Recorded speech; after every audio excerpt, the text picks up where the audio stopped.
ladies and gentlemen, fans and combatants. I'm adjusting my mic to make sure that everyone can hear me. Yeah. It's one of those weird things. I'm DarthArma. This is Kevin Cologne. Yes. First time commentating together. I'm really excited. We do have a match on stream ready to go for you guys. If you guys want to follow along, the bracket is on StartGG. I don't know if there's a shortcut. Is there a shortcut? I don't know if there's a shortcut. We'll post the link in chat. We usually just pass it over and we get it taken care of. And this is a match I'm very excited about. Fresh is one of the more premier Lee May players.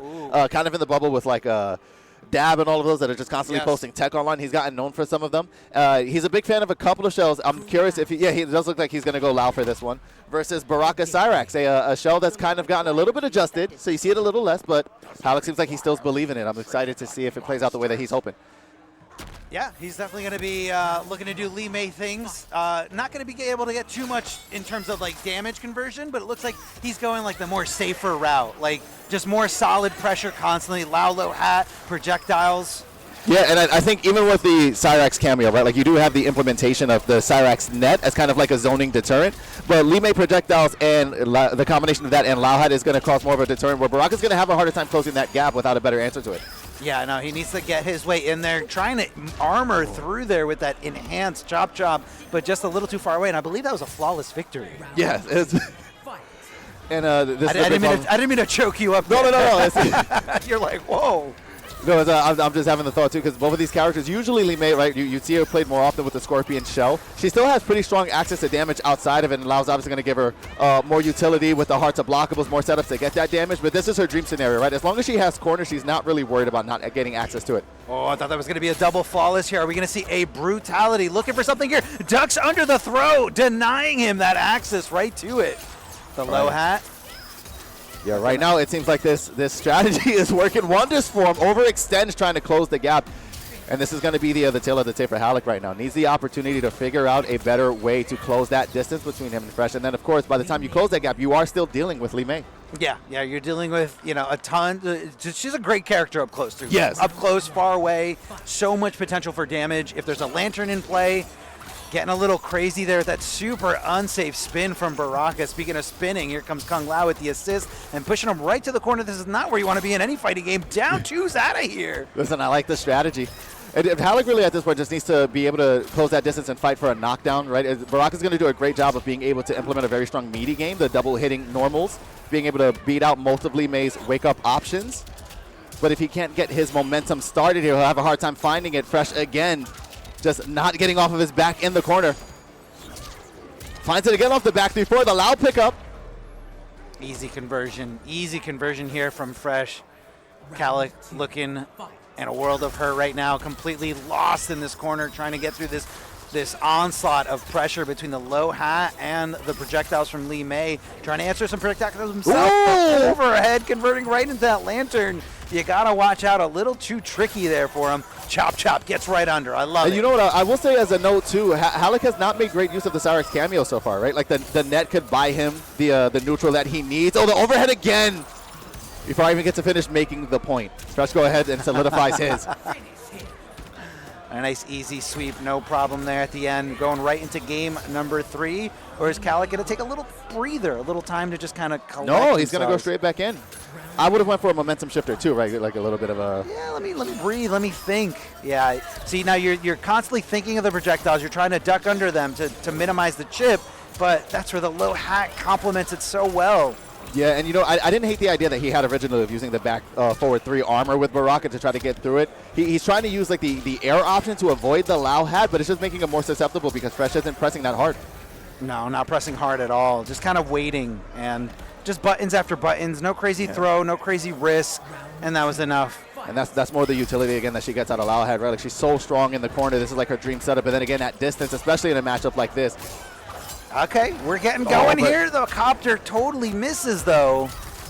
Here's the pickup, mid-screen. And again, it's another great part of Lee May's game plan is when she lands those hits, her ability to corner carry off of them is so strong. So it just works straight into her win condition.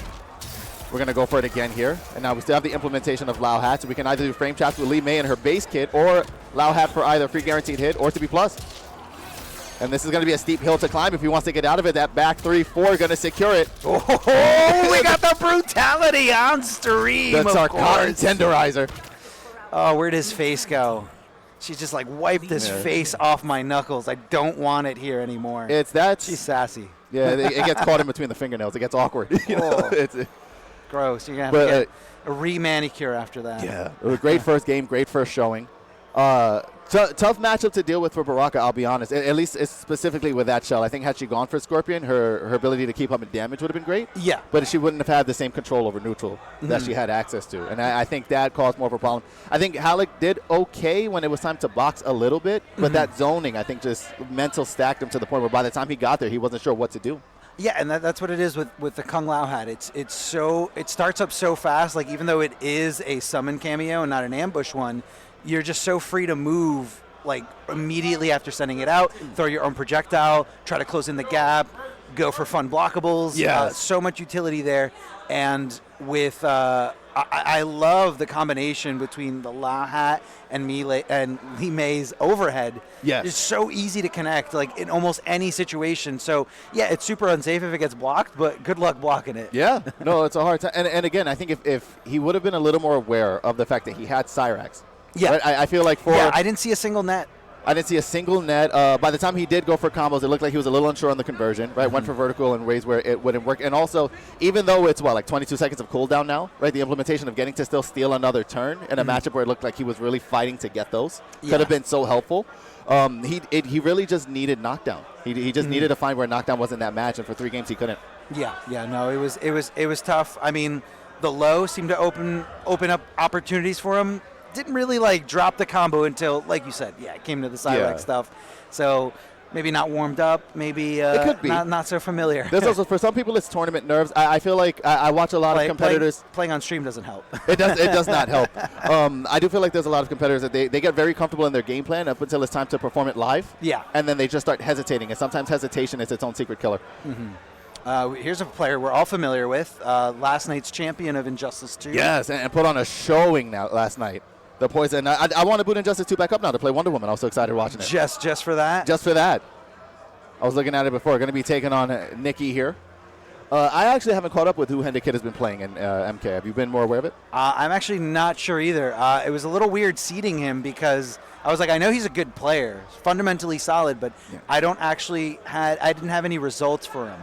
Yeah. So it was just kind of in that giant pool of seeded players of, they're good and they could be good, but we don't know yet. Yes, and I will say, we were talking about hesitation a second ago. Hendakid not going to be the type of competitor that we're going to have that concern with.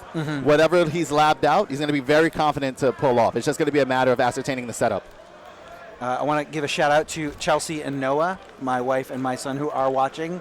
Noah, I love you. Chelsea, I love you too. And my wife Paige, if she's woken up by now. Let's spread the love. The love is all there for the people who support us the most. We love you all. We got Hendakid chucking the buttons. I don't. Who's Hendakid? Okay, it makes sense. 100% a Li Mei player. It makes sense. Strong female character.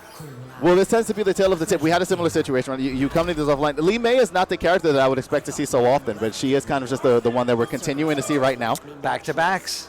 Raiden, not going to be as easy of a character to keep out as compared to Baraka. No, going to have a lot of great answers to Li Mei. And we're seeing a similar cell, too, in Kung Lao. And Raiden's Scorpion, which I personally don't see very often. So it's going to be interesting. I mean, I imagine he'll pick up in the same spots that a lot of other cameos pick up for Raiden, so the combo extension is a little more evident. Yeah, the combo extension is very similar to Jax, but you're not going to get that utility. But the other thing that he could get is overhead that actually leads into damage. Yes. So, yeah, super unsafe, but a lot of people instinctually would rather take the low, or would rather block the low than the overhead when they're fighting against Raiden. But you got Scorpion in the mix, that could change it up just a little bit. And you know what, as rare as it is to see, also possible to combo off of sweeps if you're incredibly preemptive. Oh, that's right, so, yes. it launches them up just a little bit. Now, that's not something I imagine we're going to see often in this matchup, but it is possible. I mean, Raiden does have a lot of good lows that could lead into situations where maybe Scorpion would give good pickups there.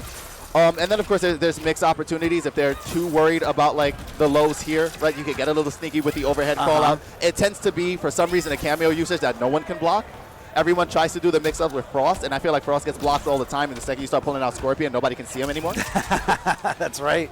That is right. Taking the overhead again is Hendakid, but again, that's what I mean. Open it up for him. He wasn't expecting it. Well, if he feels like cashing out, yeah, no, he's going to have the ability to braid. Is going to choose to do so. Right, but that was so deep into the combo that like it gives him less room to work the comeback, but he does make it happen. All right, round 1 on the board for Hendakid, looking solid so far, but again, not easy. Right, had very dominating performances last night. This is going to be, you know, we're going to have to clock in for this one. Yeah, I mean, they're still going toe for toe, you know, in this situation. Both players wasted a lot of meter there in that end little scramble. So, you know, you're not totally in a really bad spot here. And you know what I'd like to see too? It just dialed into my radar the other day that she can actually cancel that forward 3 into a cartwheel kick in the air. That's yeah. It's very sneaky. I don't know if it's worth a conversion without Scorpion. Scorpion's usually how you get the pickup, but maybe Kung Lao Hack can give her conversions off of it. Possibly if you are, you know, in neutral long enough after that situation. I'm not really sure. Going right for the Superman, armoring to get through the teleport. Not there in time. Hendakid fighting back with armor of his own. A lot of these projectiles are getting blocked. That's going to make a huge difference when you're down to this. Baited out completely, just waiting for the opportunity. Well, that's the thing too, right? You set Lantern up over their head. They're expecting the projectile setup, right? Like most League mates can't resist the urge. It's just the reward is too grand. It's too high to not just take a shot in the dark. Yeah, so I think Teleport is expecting that situation and just ended up getting called out for it. Great job by Hendakid.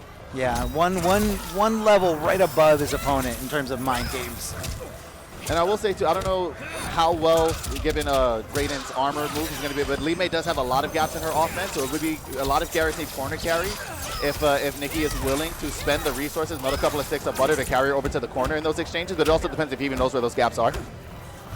Back 3-4 would be like a premium 1, right? You can interrupt it with like a stand 1. Yeah.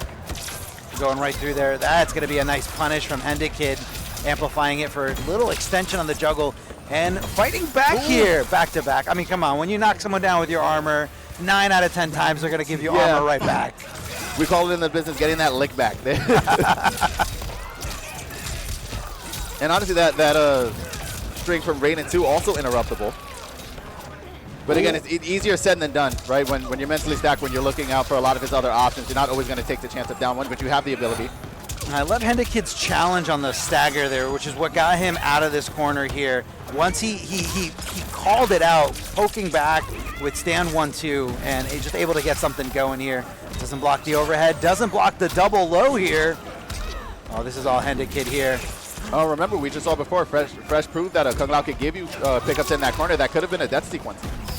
Blocked! No, where's the punish? Where's the punish? Where's the punish on that?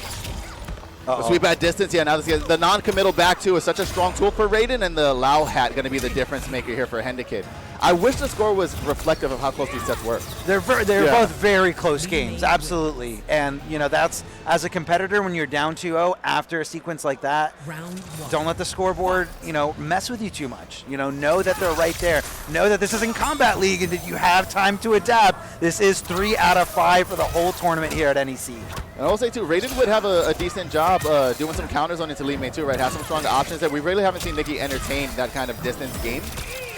He could try to go for this the classic strat of get a little bit of a life lead and then force her to chase. That could have been way worse. That could have been way worse. If he punished with anything else than down 1, that could have been huge. Oh, Lee May, listen, she does not have the best projectile in the game, but when she has a life lead this grand, it kind of turns into it. I kind of feel like Raiden's unsafe moves always leave him like so far away from you that you have to like really lab how to either dash up stand 1 or use your like farther reaching buttons. Yeah. And like you can even see a great player like Hendakid dropping that first Superman on block. Punish. Didn't get the punish really at all there. No, it gets a little awkward. He's had that sentiment in some other games, right? Tried to do it there too. A little off on the dash. Scorpion, what are you doing? You just showed up to get punched in the face. And again, yes, I don't know if he's going to be able to get there with 1-2 fast enough, or he might just be executing too fast out of the micro dash. Yeah, I believe she should be able to get there in time, but he was just like a little off on it. Don't get hit, don't get hit. Okay, sweep, no problem. Watch out for the overhead here. Oh, and they're still overextending, and this is the problem. And now that Nikki is forced to close the gap and try to get in there to get some damage back, he's really going to risk overextending and no breaker. Oh no! He has access to? No, he did. He did right there at the end. No fatality either. So I don't know if this would be a redo or not. That person's still alive. Yeah. You listen, sometimes it's the mental. You got me. All business. Yeah. All business is what I like to see. There are some players who are real showmen. Yes. Like Gur. We'll see some of them later tonight. Gur is one of those. No, Gur's not going to be here tonight. But Gur is one of those players who is always like fishing for brutals. Yeah. Always trying to like show the animation of the super to win with super back in like Injustice 2, and some players are just all about the business. Yeah, I will say if we get opportunities to see Wraith on stream later tonight, that's one of the kind of like premium showmen. Okay. Right? As always, sometimes I have arguments with him because I feel like he's a Shang main. He cannot resist the urge to not morph into you. To go for the setups, you know? And just like to if it's a bad matchup for Shang, he will turn it into a mirror match. I mean, it becomes advantageous still, right? You still have like a slight advantage. Yes, because you're doing a little bit more damage. Yeah. But technically, 5-5 all around. You want to get out of the 7-3? Let's bring it to a 5-5. And Cossner also has a lot of opportunities to get slippery, usually if he can find a way. That's right. To kind of tickle some funny bones in there. He'll be looking for the opportunities. Cossner always fishes with a brutal. Yeah. I play him at my local every Tuesday. I can't tell you how many times I've seen those reptile brutalities. Yeah. It's literally every time. It's like he catches you, whatever, and you can hear the creak of his smile, like in the side. Just like, yeah, he got it. I'm peeking over and I'm cheating. I see King-Tiza over there. Tiza, I can't see past the PS5 to see who the opponent is. So we have King-Tiza and DO7. The bracket is in the chat, I believe, maybe. Start.gg. Start.gg and look for NEC 2023. This is the A pool. Yes. We have 4 pools, and then we're going to be going into semifinals right after the Armor pools, again? where you get to see me again. Yes. And then the grand finale tomorrow. Is it 007 or DO7? Is it like a play on 007? So it's like I think two so. O's. And my favorite part about it is how philosophical we have to get to figure it out. Like I like how much it makes you think, right? It's a tag you'll never forget because I'm going to be thinking about this for the rest of the week. What was he doing? What was he thinking? Maybe he didn't realize that like there's actually 2 zeros in 007 and it's not referred to as 007. Hey, listen, whatever he was thinking, I supported. I just hope it translates as well to the gameplay. Tiza's pretty good. We saw a little bit of Tiza last night. Finalists in both Injustice 2 and Mortal Kombat 11, yes. I believe. And the Garrus is like a no surprise pick here. Yeah, 100% rocking Garrus. Not sure what we're doing here.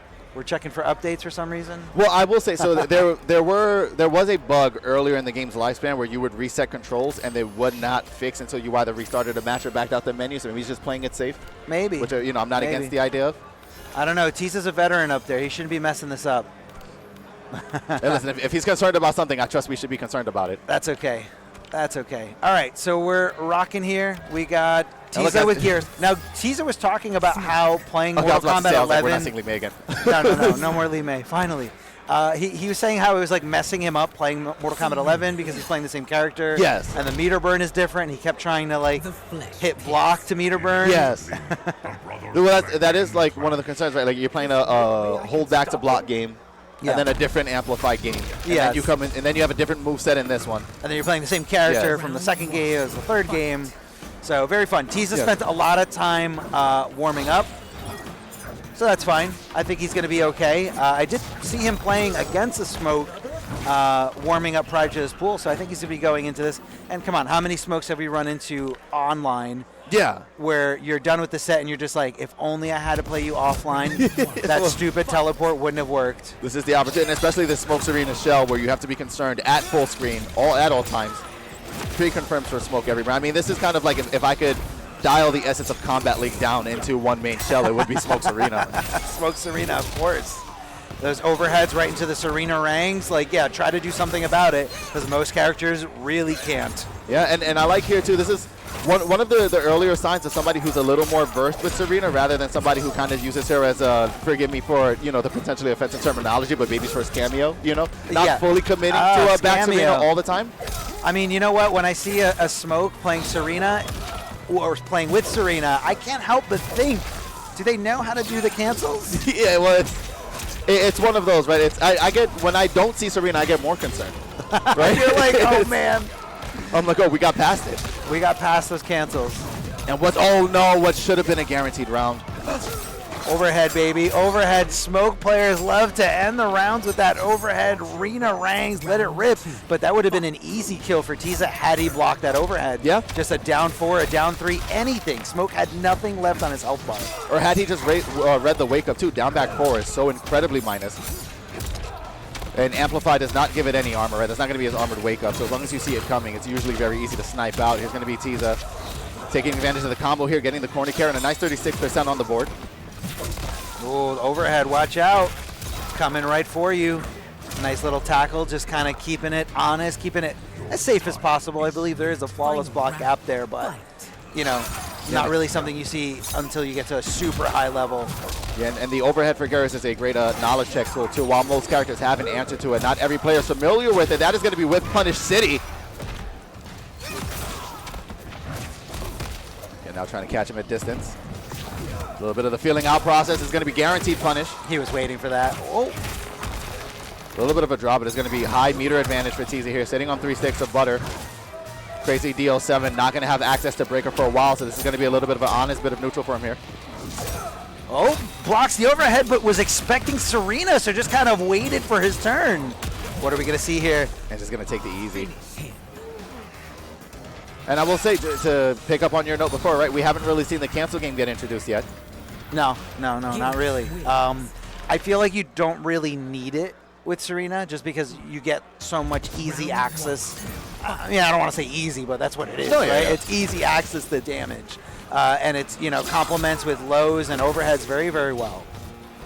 But I do think Crazy DO7 is going to need to work out a little bit more of a, less of a predictable factor, right? Like working a bit of 4-3-2. Try to test out if Tiza is going to be willing to up-block things. See how well you can mind game him into exposing himself. I don't think back 2 on its own is going to be enough of a deterrent to shut him down here. And just getting hit with that Lao hat. Getting pushed up closer and closer to the corner. The down 1 check here. And forced to come off that breaker. Forced to come off those 3 bars. Getting clipped with that second rang on the way back. And Tiza's in a world of hurt here. Can he make this comeback here? The standing 1 into just wait command grab. Here it comes. There's a Lao hat waiting, making sure it doesn't rip out, because if you let it rip too early, it hits Serena and not Smoke. Yeah. And you still get a combo. And in some situations, hitting Serena, if you can actually hit both characters at the same time, is a little advantageous. You will get higher damage on your punish, but not in that specific situation where you need Smoke to sit still just for a little minute. Yeah, just so I don't get comboed. Oh, the body splash. Gets caught with it. Oh, neutral jump kick. Gets a nice little conversion, stops the time. And we're going to be loading up exactly what we can if he does find himself getting hurt. We're going back in time. We're getting that health back. I remember with the utility of Lao Ambush too, he could extend those time freeze combos if he so choose. Wanted to end it shorter there. I think he's a bigger fan of the utility of Lao Hat than he is conversions like that, but we might see it if he needs to catch up on damage. So that was a very interesting exchange there with rewinding time, because this Smoke is using Serena. You're pretty much standing during the majority of the damage being done. So when you rewind time, you go back to a standing position, back to being punished. Good call out there by Crazy 007. Just down 2, get off me, keeping it nice and simple. No room for error. Now, I will say, especially with the way this game has been playing out with a lot of cameos, down 2's kind of been one of the sleeper normals for like higher competitive players, right? Like calling out striker gaps, like getting the most advantageous damage you can out of certain trades when the opportunity presents itself. Poking back. Oh, yeah, that command grab mind game. The tick throw on that command grab. You're blocking, waiting for the rest of it. Here comes command grab again. Eat this wall. Eat the boot in the back of your head. Oh, I'm actually surprised he didn't commit it to a harder confirm. But as far as Tiza's concerned, listen, a victory is a victory. W's a W. Why not? Yeah, whatever way he can get it, I don't think he's concerned about it, and we're immediately going into the rematch. We're going 2-0 in favor of King-Tiza. Crazy 007, it's time to make it happen right here, right now. Loading up that time. Uh-oh, getting chucked into this wall. And just when you're blocking, here comes command grab. And again, that Lao has been great at turn stealing, and it has not seemed to miss the mark for the entirety of this set. I'm seeing a little bit more reckless play here. super duper reckless play here coming from Smoke. A lot of unsafe scenarios, and Tiza just taking a huge advantage of it.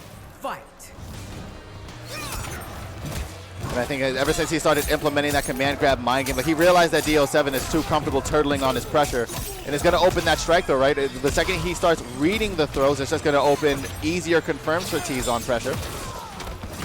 Yeah, and that air combo, not really a great exchange there for Smoke if Geras does have the rewind time ready to go, because as you can see, it pushed Smoke all the way to the other side, and Tiza was able to load up one more hourglass. Love the swaggy corner combo. Love the confidence to go again for another command grab. I feel like I haven't seen a single command grab called out this entire set, and that's just Tiza homing in perfectly on his opponent's tendencies, homing in perfectly on the want to just block.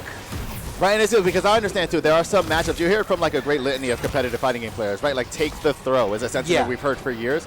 But the problem is you take too many of them, you end up in situations like this now, right? Where you've got an incredible life deficit that you've got to make up. This should be enough to get in, and he's not going to eat enough damage that's going to kill. This is not going to put him in a guess for game sit. Well, actually, you know what? It might. What's Tiza's meter? He's got some bar. Yeah. He's got some bar. He could get some conversions if this knocks him any less than 40. Yeah, and Tiza doesn't have enough to build up a breaker. You got to watch out for that wake up, though. Just goes for it. The command grab, snatching the victory out of Crazy 007's hands. That's going to be another 3-0 we saw here on stream, but that's pretty normal for these first few rounds of pools. Yeah, you know, it's as you said, pretty standard. And I feel bad too, right? Because a lot of Smoke players are very comfortable chasing with those high kicks because they're used to people holding them. The second you face a competitor that doesn't let you do it in neutral, it becomes a problem. But we are going to go over to a couple of ads here and thank our sponsors that have been supporting NEC. There we go. We got Go for Broke. We got Hitbox. We've got so many slides that we don't even have time to sit through all of them. So yeah, give a big shout out to hitboxarcade.com. You guys can go to hitboxarcade.com/NEC23. And if you want to check out nerdstreet.com, they've got a bunch of competitive events going on. Broad Street Burst. That local John, your Smash Bros competitor, every Tuesday at 6 p.m. Again, a lot of these ads for a bunch of their events that they're hosting weekly. You can check out nerdstreet.com as we progress through the slides and show you all of the different events that they have on the schedule here. Lots of events here. And if you guys aren't familiar with the phrase John, that's a specific terminology for Philadelphia. Yes. It's so if you've never been to Philadelphia and you have no idea what John is, they just put it as a word to replace any other word. Yeah, just sprinkle it into conversations as you see fit. If you haven't had the opportunity to check out Video Games in New York and the events that they put on, all of their information is on the screen right now. Feel free to scan the QR code to check out their equipment rentals, installations, brand activations, and community support. They are putting on also, like nerdstreet.com, a ton of events. Here are some previews. And again, that QR code available for you to get more information if you so choose. Lots of stuff going on here. Big shout out to Video Games New York. Incredible store. If you've never actually seen it, whenever you find yourself in Manhattan, great thing to check out. Yeah, if you guys ever come out to the tri-state area and you don't take time to go to VGNY, you're denying yourself a great opportunity. And honestly, the way Brook converters have been selling like hotcakes, it's another great resource to go get them. It may or may not have to do with a lot of people being upset with the PS5 controller. But here we are. We are, you're trying to get the best setup you possibly can. Coming up on stream, we do have Cossner gearing up on the player 2 side. I don't know who his opponent is, and his opponent is going to be KrazySyko. Yeah, and Cossner going to be a notable one. You know, that random that gave Rewind a run for his money. So we're both familiar with Cossner here. Yes. You're the leader of his team. Shout-outs to the Golden Coalition. We try. Cossner, one of the best reptiles we have in the scene right now. Obviously, Honeybee is going to be a notable one too, but when you start talking about top high-level reptile players, Cossner is on that list. He has been dealing with some personal frustrations with the character too, right? Reptile is a bit of a struggle. I mean, are you really a reptile main if you don't tell everyone that they're the worst character in the game? Well, listen, it kind of depends, right? Like we were having a mini conversation about it before, right? It's a polarizing matchup chart. Sure. And he's got like a great use of a cameo utility with a bunch of cameos. Cossner and I are both in the Lao camp, so I wouldn't expect him to switch off of this for any. But he's got a couple of options between like Scorpion, Striker, Lao, some more niche picks like Goro, which still give him some surprising utility. I would consider this a favorable matchup for Reptile here because Yeah. Lee May has to get through the force ball mind game. So we actually have the name switched. It's Cossner on the player 2 side playing Reptile, and we got Crazy rocking our third Lee May that we've seen. Lee May, super popular. Yeah, now, as great of a matchup as this is for Reptile, right, the Lee May Scorpion Shell does afford him one problem. He gets to make 2 mistakes.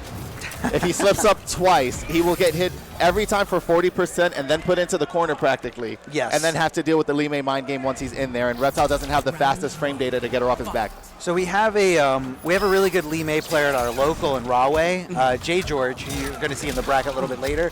Really good Lee May, but not only that, Lee May has given Cossner a lot of experience. So has Bernanoni, who I don't think is here this weekend, but yeah, No. Cossner's basically like, I do one mistake and Lee May's sending me flying with Scorpion for like 50%, and then I gotta wait and try not to make the mistake again. Good block on the overhead from Cossner, forcing that break to come into play, running out of that meter entirely. It was literally completely full, and that's gonna be round for Cossner. Easy pickup thanks to that Lao hat that does everything. It's a low projectile, and it also acts as an anti-air, someone just willing to do it. Speaking of just doing it though, not a lot of damage though.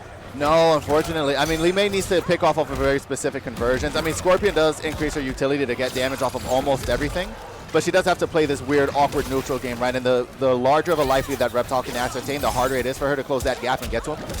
Yeah, I think she's too worried about this low hat and just kind of getting a little too desperate as Cossner's just kind of waiting it out, just waiting to block the super unsafe stuff. Second break of the game. I feel like we've barely been able to see Lee May use anything. How much you want to bet a brutality's coming? Yeah, probably. I mean, it's going to be easy. Confirm it's a Reptile slide if he wants to go for it. If he wants to. Oh, not off of that string. He committed to the string a little too much there and didn't cancel in time. So I guess I just lost that bet. Listen, the sentiment was there. We all know what he was trying to do. And so one of these corner situations, right? This is kind of like for this matchup, kind of textbook Reptile Lao Hat strategy against, right? If you hold Lao Hat, she's going to have 2 abilities to try to get past it. If she already commits to the jump, where she's going to get scared of on pressure. If she cartwheels, she dies, and if she lands on Lao Hat, she dies. So once she kind of commits to the air, she's screwed over as long as the Reptile player is patient. Yeah, and that's one of the things there that really comes down to that Lao Hat. I don't like that pause.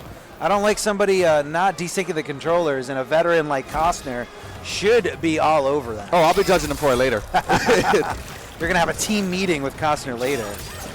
And so this is the force ball is such a good deterrent here for Lee May. She doesn't have a lot of tools to get past it. She can try in some situations if she thinks she has an opportunity in neutral to set up Lantern specifically, so that at least Reptile has to be concerned about it hanging over his head the whole time he's playing in neutral. But this is right now if Syko can even find the time. And that's, gotta love that drop there. Just being no able to Scorp. No, nothing. Scorpion's just kind of sitting on the sidelines like, please use me. I just want to get in there and breathe some fire. Right, this is kind of the same situation we saw with the Baraka Cyrax player in the beginning of the tournament. Right? These cameos give you such great utility, but only if you're willing to call them out when needed. I mean, but that's the thing with Scorpion, and as the Lee May, as Lee May, and you're using Scorpion cameo, like you need to get that first hit, and Cossner's just not giving it to him. Like, what else can you do? Unsafe overhead or, the rope? Ooh, and you know what?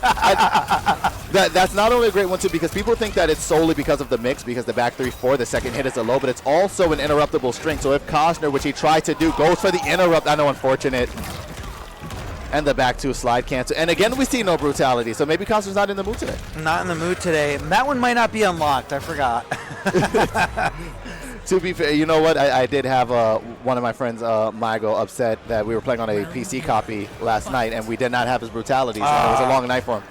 Tough. Due to guaranteed punish. That's a big letdown. It's going to be easy confirm invisibility. And it's one of 2 things, right? He's either going to immediately summon Lao Hat, push. Well, actually, one of 3 things. Immediately summon Lao Hat, push the pace, or back up in case he thinks that the Lee May is going to go for wake up. There's the hard to block, but I think this is about as close as you can time it without getting the protection. Yeah. Pretty close there. That's gold. That's definitely punishable. Yeah. The launch one is super punishable. Here's the pickups we were looking for, and then immediately gets shut down the second he finds the opportunity. Heartbreaking. Look, man, why not hold on to that meter? Get you another chance. Ooh, okay. Get you a third opening. And at this point, you've got it. Yeah, you've just got to figure out where the Lee May frame traps are. Like, Cossner is going to press every time he gets an opportunity, not just in the matter of being stubborn, but just to make sure that the Lee May has to be concerned about it. Yeah, just kind of condition your opponent. Goes for the up block, but nobody was there to punish. And so I will say, as much as we will whine about Reptile, he does have one of the best sweeps in the game. Oh, so hard to do anything about it. There we That's go. super duper punishable here. Cossner setting him for a ride. Not going to get that breaker in time. Instead, we're going to throw up on ourselves and try to activate this invisibility. And that gets completely shut down thanks to that breaker. But I think Cossner's okay with that trade. It's a projectile again at distance. Oh, almost called the shipping game, but 1-2 going to get the job done. Nice patience. We're out of here. Wasn't ready for the pickup, though, right? And that's the problem with that Kung Lao ambush. The way that a lot of players like to use it, go for a hard committal option and they kind of use it as a get-out-of-jail-free card. Even if you get converted against a lot of characters, they can't get the high-damage pickups that they would want for blocking slide. Yeah. So they end up just having to work with whatever they can manage. Yeah, and that's how you gotta like kind of read the situation whenever it does come to complicated games with assists or cameos in this game, if you will. A lot of factors in play. Obviously, as you guys can see, there are no interactables in play anymore, but kind of a new thing being added into the mix for Mortal Kombat. Yeah, so and I love the depth that it brings to the game. it brings a lot of, like, so you go for the non-committal option, you do the ambush, right? Yeah.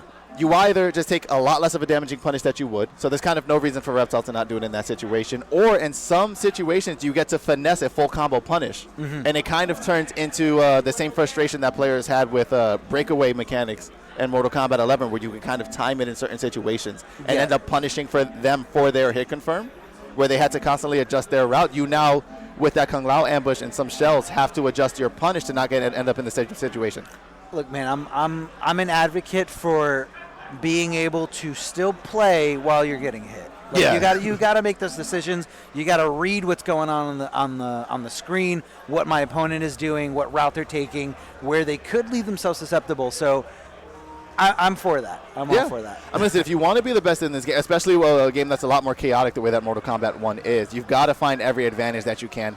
And it's just another facet that Kung Lao cameo introduces. Yeah. It's one of the reasons he's considered to be probably by most players top cameo at the moment. At the moment, yes. At the moment. You see those top 8 graphics, and it's like that little Kung Lao hanging out Yeah, behind just next to everybody. everybody. If it's not him, it's Striker. If it's not that, it's very specific to the shell. Like it's going to be weird to see a Kenshi not running sub. It's going to be weird to see a Tanya not running Goro. Exactly. But if they can help it, they're running Lao. Lao's just too, I feel too complimentary, and it still works at a super high level. Where I feel like Serena was very complimentary for a lot of characters at like the lower level when everybody was learning the game, and then that doesn't really fly, as you get super deep into the competitive world. A lot of people found ways like around Serena, or they're just a little bit more patient, and then you just get your poke or your down tier, whatever you want. Some characters like Sub-Zero can slide through the Serena ranks. Reptile gets a 46% trade. With the acid, yes. I did see your tech that you uploaded. I think, up there. and Natara gets like up to 70 if Was she that cashes your out. tech, or did you? No, nothing Natara. It's like I knew about it, but I wasn't going to execute it for the. Okay, but she does get like I think even if she doesn't cash out on Fatal Blow, she still gets upwards of like 60 something. But the reptile tech, was that yours? I saw it very early. Really? And just went to go lab it again to double check what the damage was. You're just like, what was it? I mean, it's. I cool. lost to a Serena again, and had that like what I know there's an answer to this, and I forgot what it was and went back in. Yeah, that was it's incredible.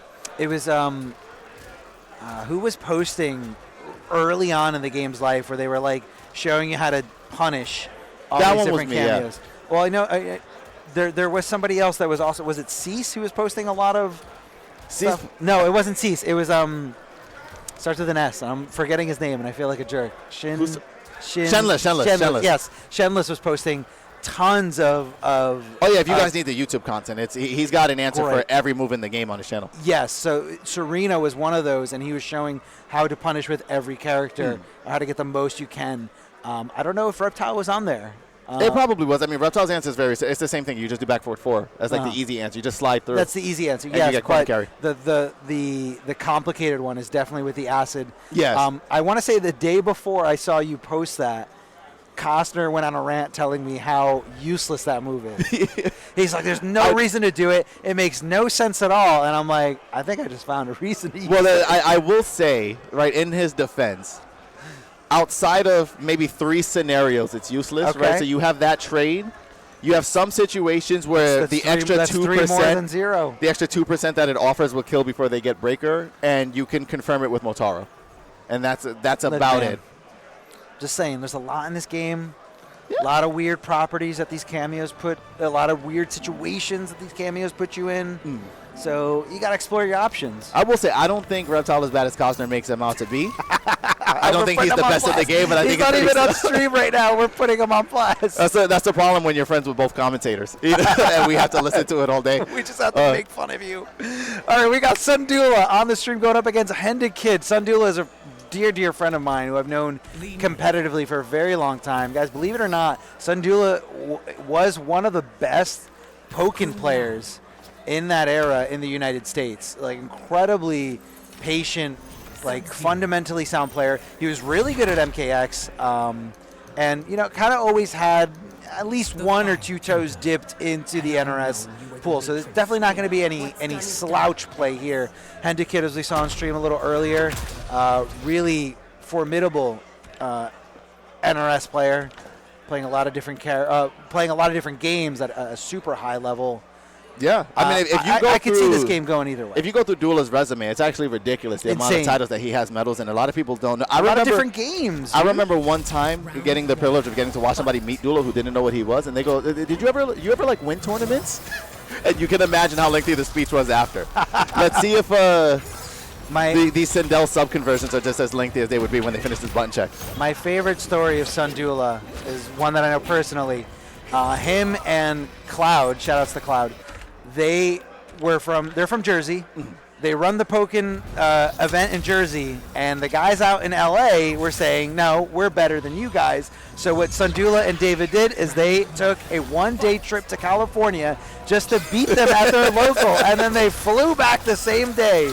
They were literally like, you want to just go to California for no reason to body these guys? How can you not root for somebody like that? And that's what they did. And what's crazy is they didn't always win their local in New Jersey, but they won the local in LA, no problem. Now let's see if Dula is able to create similar moments here. This is going to be big guaranteed punish. And another one of the titles that he's very familiar with, right? Power Rangers Battle for the Grid, where execution is the name of the game. That's right. Whatever confirmed Sindel has, if they're hard for you to hit, Dula probably has them down. He's just going to need to fish the opportunities to land them. Yeah, no, Dula always gravitates to the more flashy and more the more execution-heavy characters. Now, if that breaker didn't happen there, that was definitely going to go into a fatal blow situation. So Dula knows just one more opportunity, one more unsafe thing. Block does get it here.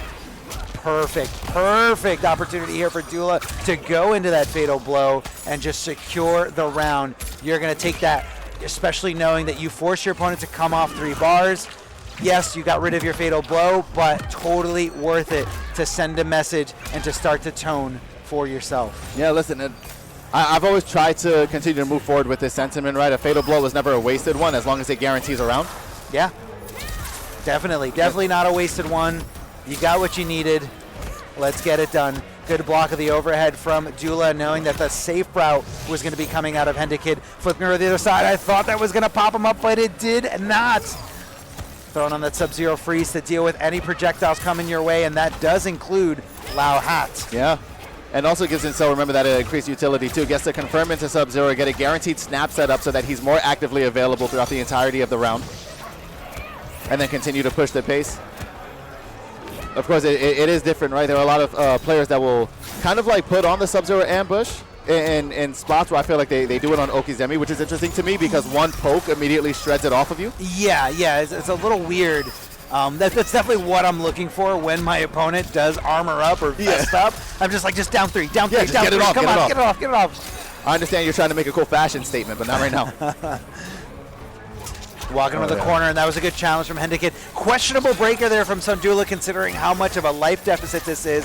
Does go in there, but if he went a little bit more confident, that could have been a different story, a different ending to that story, should I say.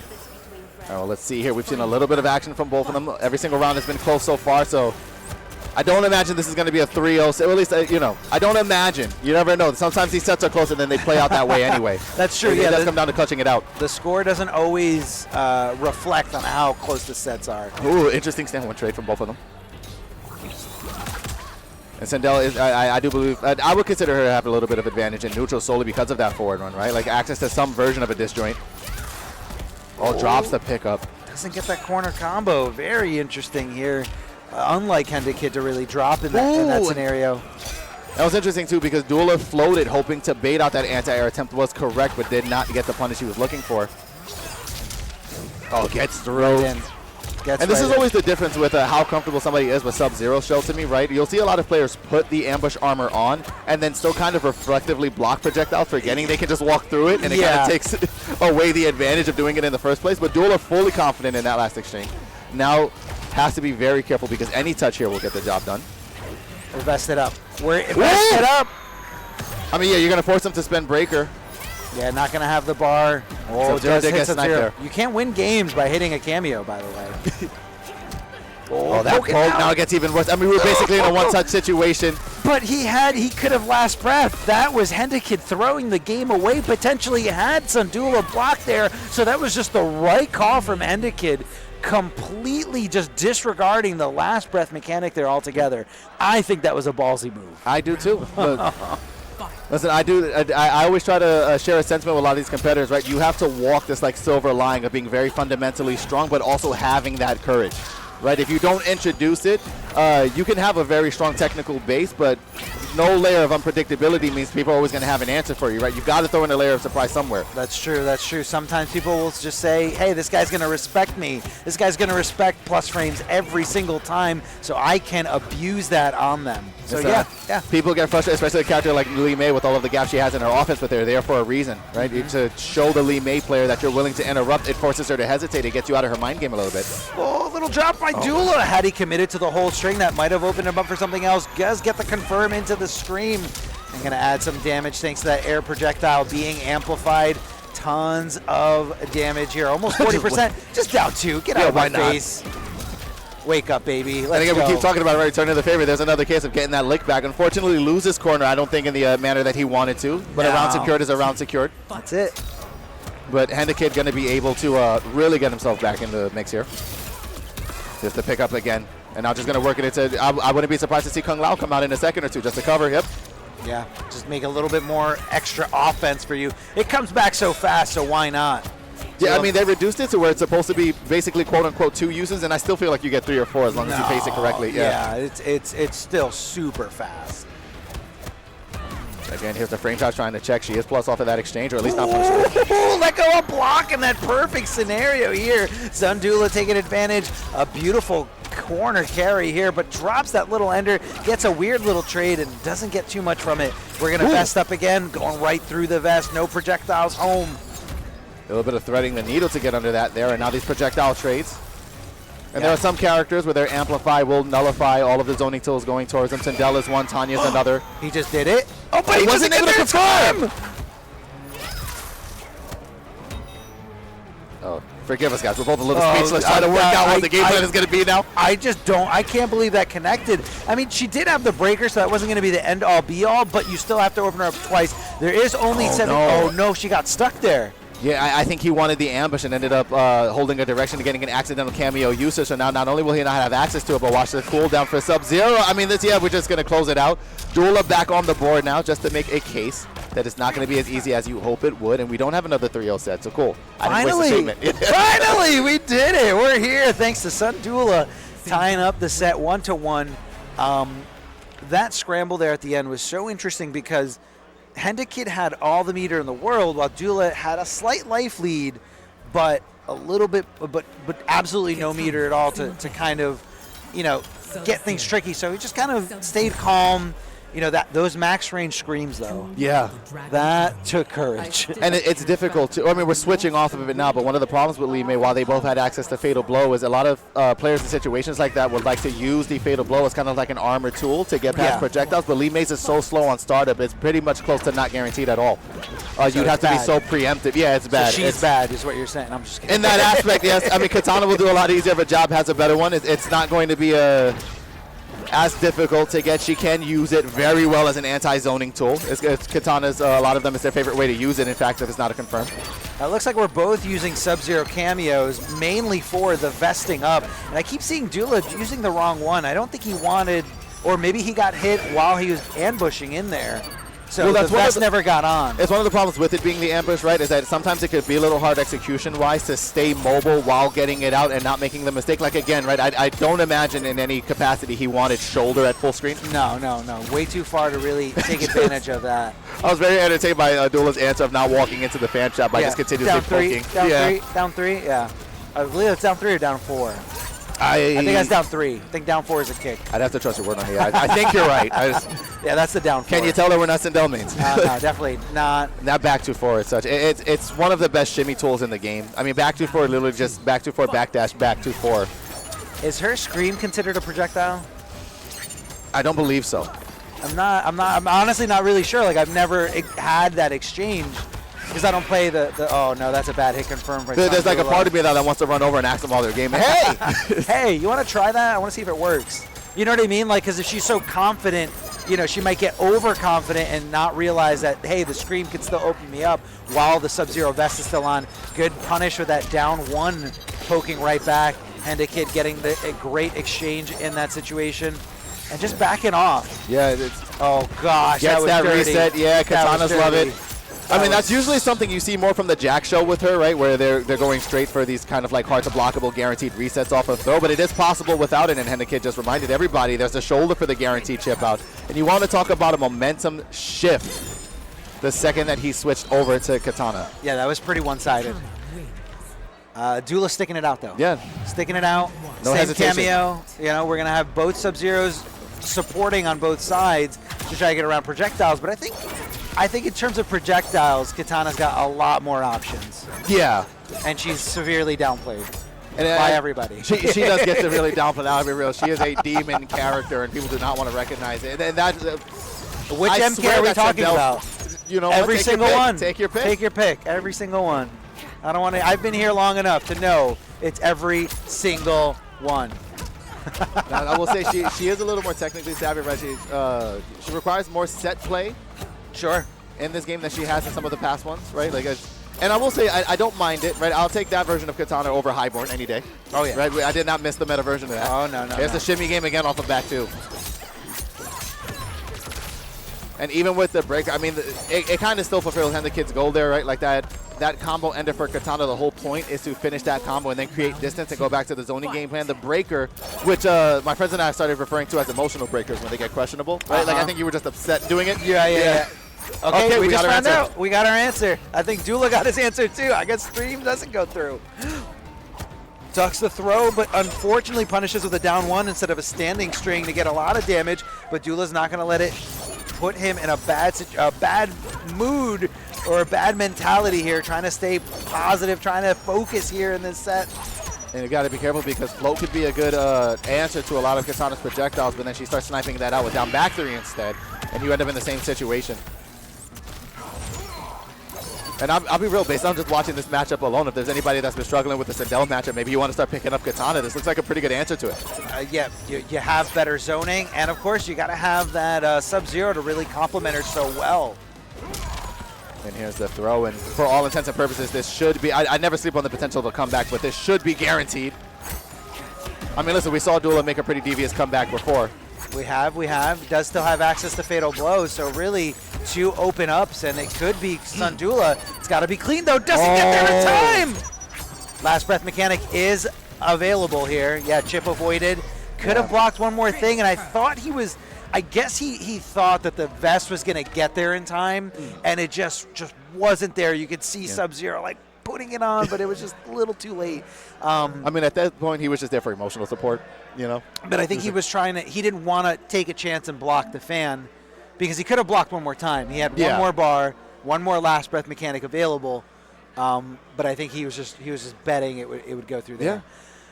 It's hard. Like when you're in situations like that, you kind of have to be committed to the decision, right? You take any chance to hesitate, and you end up just eating all the chip anyway. Yeah. So he had to be committed to whatever the ideal was. Sometimes it's wrong, right? You put in a 50-50 scenario, you can't land it every time. That's true. He went for the call he thought was correct.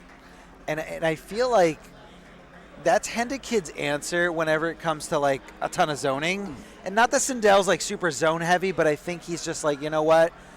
That's when I was most uncomfortable against Dula, just like dealing with the zoning, and I feel, and I think that's where the switch came from. I think that's something that Hendakid has developed over the months of playing Mortal Kombat 1 is what do I do to deal with zoning? Yeah, and I think Kitana, Sub-Zero, perfect team together. I don't think she really gets appreciated as a hybrid character the way that she is, right? She's decently strong up close, right? It turns into more set play, but she's strong up close. Her ability to zone at distance. Because I see a lot of competitors that think that a lot of it is just the zoning or just the set play. Yeah. And when you fight these really good Katanas and you start realizing her ability to mix all of those game plans cohesively. Yeah. It gets hard to deal with, right? Again, referring back to Game 1 with that Baraka versus Li Mei matchup, right? Yeah. It was hard to deal with up close. It was hard to deal with at distance. The second you could put someone in that situation where they feel like there's nowhere on screen where I have the advantage, it gets really difficult for some people. No, it does. And, on top of just like certain matchups having to be played at certain distances, some players like to play at certain distances. Like you have players like Sunio who love to just sit back. Yeah, just run away. And you have reverse treadmill. And then you have other players who just want to get aggressive, go in, go for the mix, open you up, strike, throw. So it's really just kind of comes down to however you want to play the game, and that's what's so fun about Mortal Kombat 1. It just gives you so much freedom, yes. if you will. Listen, it's one of the reasons I find it to be one of the most entertaining ones we've had ever since 2009 with MK9.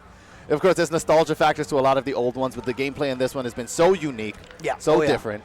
And we're going to have a little bit of a return to form here. We're now on the other side of winners' quarters. Cossner back on the screen, going to be taking on Hot DNA. Now, we know Cossner's a Reptile pick. Versus Kitana. Now, I will say, as part of the Reptile crew, tell me, he's got answers to this matchup. It's not my favorite for him. No. I think one of Reptile's, if you're looking for a descriptor of what makes a matchup bad for him, when he's forced to chase, it gets awkward. Okay, so this Kitana can fully function, not only just with the Sub-Zero vest on, but at full screen where she doesn't have to worry about Reptile's orbs. Yeah, I will say in a matchup like this, expect to see run from Reptile a lot more than you see Slide. Right, Slide will be good on reaction, but run is a great tool to chase down. It also takes away a lot of her set play, right? They'll do poke into down back 3, run gets you on the other side, you're out of the situation. Slides, the startup is a little slower, so if you don't want to, play that game with your reaction speed, run's an easier answer. He can also, like a lot of other characters, with his advancing normals, he can forward 2-3 himself out of that situation, but you have to be right on the money. Oh. And again, the implementation of Lao had to cover the flawless block gap. Yeah. A little weird though, because when it does hit, it kind of, it almost looked like she was able to punish if she did block that low, but I could be mistaken there. I just purely from look alone. Well, there's kind of two ideas when you use it as a tool to cover the punishable gaps in back forward 2, which is that either it will take away the flawless block gap, and it's their turn, but you're safe. Or you kind of mind game them in the way that some people would try to do with other shells. Get them to flawless block it, then let them get hit by Hat while they're trying to punish and pick up. Yeah. Round 2, fight.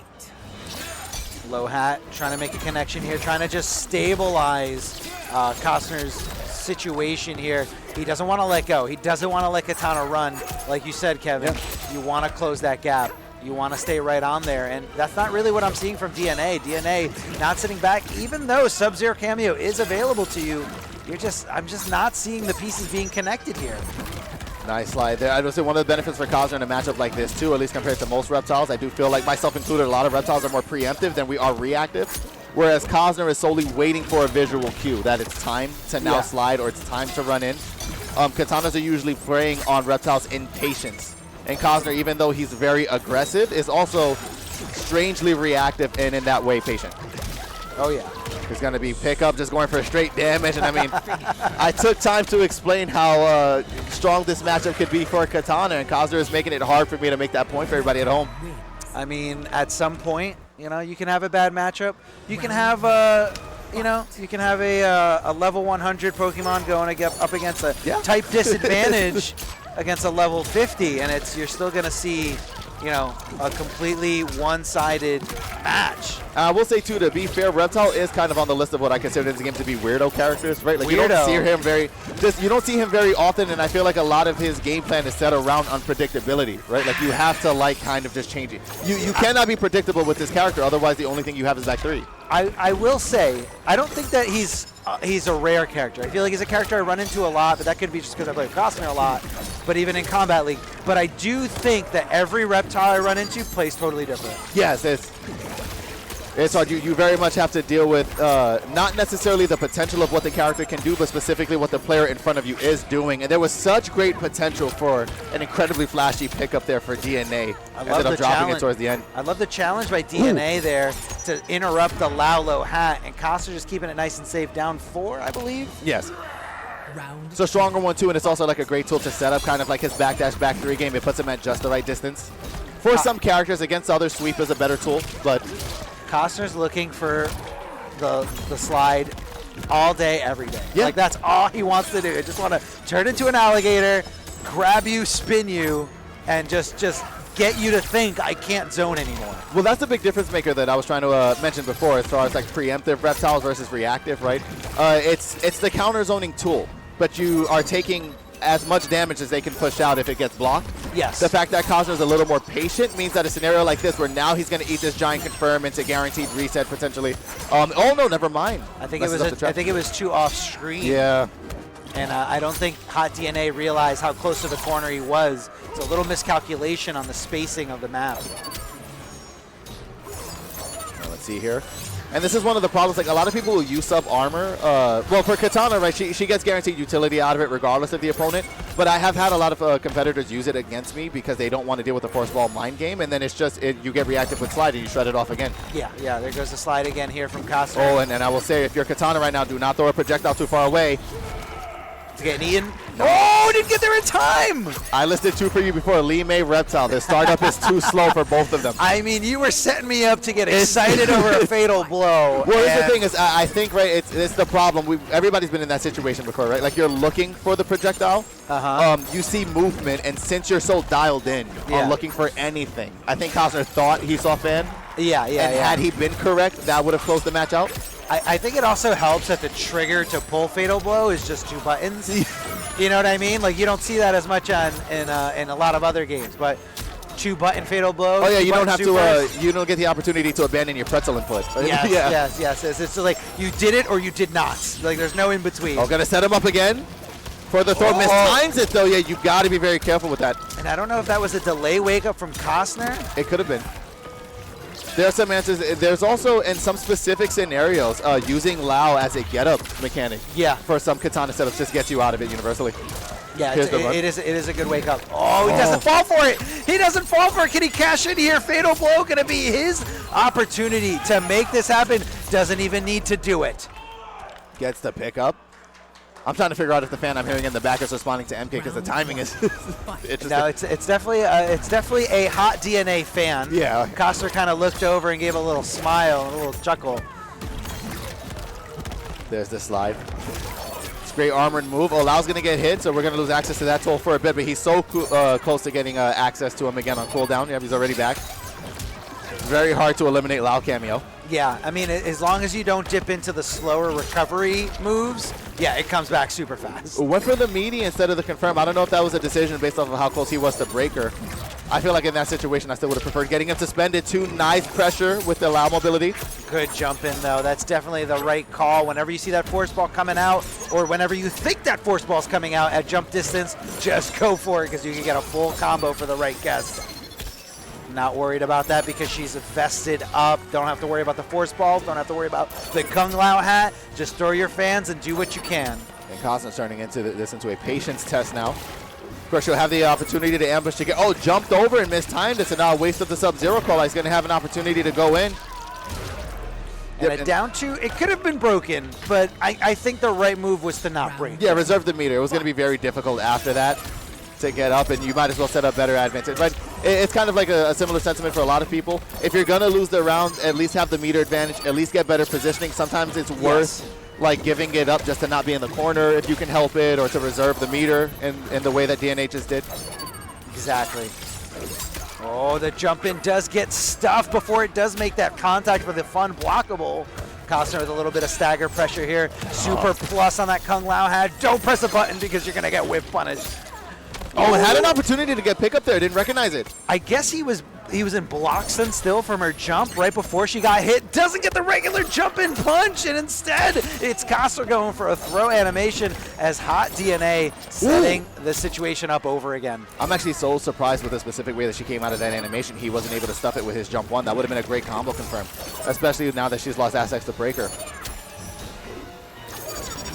Ooh, he was a hair away from getting clipped up by that aerial down back one from Katana. And now this is going to be most likely Opti confirm into damage. I think just to make it closer, it will be 37%. Most he can get off of back 3 raw.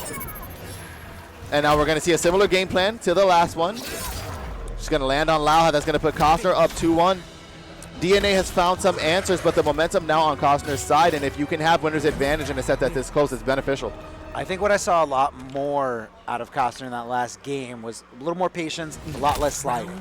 Well, it became kind of like a more traditional strategy, right? Get a life lead and then increase their margin of error by forcing them to come to you. Yes. Oh, yeah.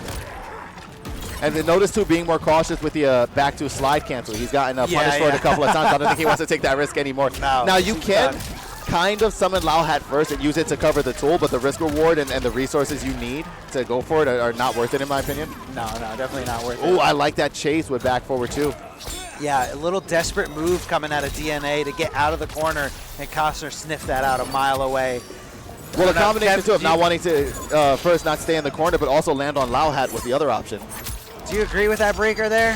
Having only 13% left? Right, emotional breakers. Emotional breaker. I like that. I like that a lot. Or sometimes people just get so caught up in the moment, right? They forget to look at, right? It is a little mathematical equation you have to do, and if you're just so concerned about this next sequence I mean, there's also the I believe, but I will say I'm in agreement with you. A lot of times I don't believe with 13%. I'm willing to throw around in that situation for advantage. Yeah. Tage's positioning in the next one. Sure, no. And it also, it matters on, like, my opponent's meter. Like, am I going to give them more meter if I open them up one time? That was a great block of the Kung Lao hat and got the punish there, because even though got hit by the overhead, didn't combo into the Lao hat. It just complements it. Gonna take this nice 37%. Yeah, but again, he was looking for a crushing blow. Has been too early with the throws on Okizemi, and because of that, not able to land. The Cossner would have held that one too. The Reptile Slide gonna get the set over with here. Cossner out now up 3-1. We'll see him in semis. Yes. We're getting a denial of the fatality. I don't know how much we want to monetize, but I know we love fatalities. We love Mortal Kombat, obviously on KombatNetwork. So I'm a little upset that we got denied. Listen, we'll get an opportunity to see a couple more in a second, hopefully. We got a couple matches left, I believe. No, actually, was that the end of? I don't know if that was the end of the pool. No, we should have some. We'll have a couple more. We'll have some losers matches, but believe me, I'm going to be enforcing fatalities and brutalities once I get out from behind this mic, and I'm going to be there. If you guys have yet to see it, SNK, another big sponsor for NEC. KOF 13 has just been provided rollback. Get an opportunity to witness the action yourself and see if you're interested in playing it. Let's roll the ad.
We're back. Yeah? We're back, ladies and gentlemen. Hype big news for the KOF fans out there. Yeah, And, 13 is my favorite title out of the series. So the fact that it's been provided that rollback and an opportunity for a new generation of players to get to appreciate it. That's right. I remember you competing at MK&J that one time we ran. Yeah. there. 15 is cool too. We'll see another trailer that's more 15 related later. But for now, we have got another, speaking of MK&J, another classic competitor on screen here. Ghost, who, we're talking about past champions, took MK11 yesterday. That's right. Over that's Poseidon. Right. Now going to be here with his Kung Lao team versus Kruce Wayne. Ghost is an interesting one to me because I'm sure you've heard the same rant from him about how he should have been playing the Liu Kang the whole time towards the end of 11. Started with Liu in this game and switched over to Lao Goro. Yeah, I feel like Ghost is and I'm not bringing Jackie players down, but I feel like Ghost's plan when it comes to playing Mortal Kombat is I want to jump. Yeah, I've described it too because for finals yesterday he had to play against Poseidon, right? And I was like, oh, this is a perfect example of two players that are just both dedicated to never giving up a turn. Right? Yeah. Lao, if that's your goal in this game, Lao Goro is probably the best shell you have for that, right? Yeah. I have seen plays of, I'm sure you've seen Splash do the same, right? Yeah. Armor, it hit Goro. And 30% conversion every single time. If there is a gap in somebody's string, Kung Lao's going to be the best character you have access to call it out. Yeah, very scary. And you have to call out the armor so specifically, mainly because it's safe on block. But if you neutral jump, you will find a big opening. You will find a big punish like you traditionally do. And if you're waking up with buttons there, I would have liked to seen a better conversion coming out of Kruce Wayne, or even access to that Serena. Just give me a regular string into Serena, into regular string into Serena, and I'll be happy. And then, of course, it's like, on top of the fact that Lao is safe on everything he's doing for the most part, if you want to call out Goro in certain situations, you either get pickup or you're plus, right? It's similar to kind of like Tanya Goro. Goro's the best cameo to provide that. So you're either safe, or you're comboing, or you're plus 700, whatever the frame data tells you when you try to lab it out. And you just go back into more pressure exchanges. And of course, Ghost not only extremely dedicated to never giving up a turn, but is another one of those speedsters, as I like to refer to them, right? Like, it's very good at implementing his game plan at a speed in which most competitors can't keep up with. Kruce Wayne having a bit of a problem here. Always on, as you can see right there, just jumping around like he's on speed. Just a little bit of execution practice. Why not? Just wanted to make sure that I could do dive kick. I wasn't sure. Dive kick. Kruce Wayne going right into it. Rematch. Kruce Wayne, a dear friend of Furious Pillow, so probably someone who has access to high-level play. And I want to see this Johnny mix a little bit more. I want to see some plus frames. I want to see some pokes. And, of course, everybody's favorite string, 2-1. Yeah. Johnny Cage. And I will say, I do like the awareness that Kruce Wayne had just now to go ahead and take an extra second to poke out Goro. Yeah. In that exchange, a lot of competitors forget to do that. And look at the cooldown time. We've been talking for about like 10 seconds since it's happened. He's still not available yet. No, yeah, it is a huge cooldown. Like, Goro, as good of a cameo as he is, it takes forever for it to come back. Yeah, but look what he gets, man. Look what he gets. The second it became available. We're coming back, baby. Kruce Wayne down but not out. The down poking not going in his favor, instead going to Ghost, but does get the forward throw, maybe potentially some throw mix. I didn't see a tech. Oh, okay. Let's go, Kruce Wayne. Big jump in, big conversion, and what we're going to see here at the end, ending it with a nut punch, going in for a tricky overhead, but Ghost all over it. Here comes some armor of his own, but this one gets to go into a nice 30% combo. Oh, nice block, too. That patience going to benefit him. And that's the problem when you fight, again, one of these competitors like this, where they're just so dedicated to offense. They're used to when their opponent has become frustrated with it, and they know to pause for that half second. And Goro, I swear, he would do such a good job as a UPS worker, just coming in, dropping off either conversions or plus frames when needed. Drop in, drop out. I'm out of here. Free day one delivery. Well, he's everywhere. There's a warehouse in every single part of the map, and he's just jumping in. And there's Kruce Wayne and Ghost, as you guys can see, the player cams. Kruce Wayne rocking the Batman shirt, of course. And I was saying this yesterday, too. Does it entertain you as much as it does for me how much Ghost looks like he wants to be anywhere else half the time he's competing? He's very stoic. And I'll be honest, with the ponytail setup, if you changed his hat from obviously the classic Lao one to a fitted the same way, this Ghost could do a pretty good cosplay of Kung Lao. yeah, I could see that. Perfect. I could see it perfectly. The skin tone, Yeah, I think we'd have to mod Lao's voice lines to just scream extremities every time he lost a round, but like aside from that, it'd be pretty close. If anyone's never experienced Salty Ghost, consider yourself lucky. I was saying, listen, if you live in the tri-state area, you've heard it from your home. Like it echoes. I felt a rumbling, a disturbance in the force. Oh, yeah. Ducking right under that throw. That goes holding block, letting go, holding block, letting go, hoping that something whiffs right over and being able to recognize it. That's really something you only see at a super high level. All right, and here's notably too, switch from Serena over to Striker. So all interesting picks, like doing what he can to not go for the classic Lao shell, which most Johnny's gonna be taking advantage of. I feel like Striker's gonna have more opportunities to like just kind of use, like, yeah, throw him in there. Let me get something. Let me find a scramble. Like even that jump in could have been accompanied by a little Striker cameo. So I want to see Kruce Wayne actually implement some of his moves. Ooh. There we go. Gets the air-to-air conversion there from the grenades. Down 2. That trades in his favor, but this is not going to be, as this is going to be pretty much the end of the game. Do we have a brutality? No, I don't even know if that move has a brutality equipped to it. But he is playing the side with the golden shader, which means all those brutalities are unlocked. Does he have a brutality with the shell and shimmy? I honestly don't believe know. he does. I'd be surprised if he didn't. I mean, we know Li Mei does. Yes, yes. So Kung Lao should, but I will say, too, if you're a competitor who's familiar with Ghost and you thought to yourself that that's a set that he would be victorious in, it played out the exact way you'd expect a Ghost victory to look like, right? It's just, he's again, him and Poseidon are the main two that I go to. They've just got the gall, right? It never ends. Yeah. And if you're not ready for the stubbornness, you will get caught up in it.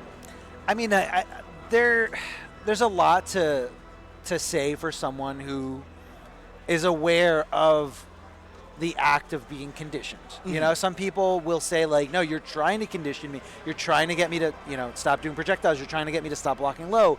And I will just refuse to do it. And then it's like the almost sort of the no mix-up, if you will. Yeah, and I mean, it's interesting because Ghost in past games, right, had a similar sentiment, would just refuse to play into that mind game. Mm-hmm. But when he ran into competitors who were willing to be patient with him and call out those, he died for it a lot more, whereas with Kung Lao, he's not really taking a risk. Yeah, the risk is, like you said, it's very different. Like, you can still...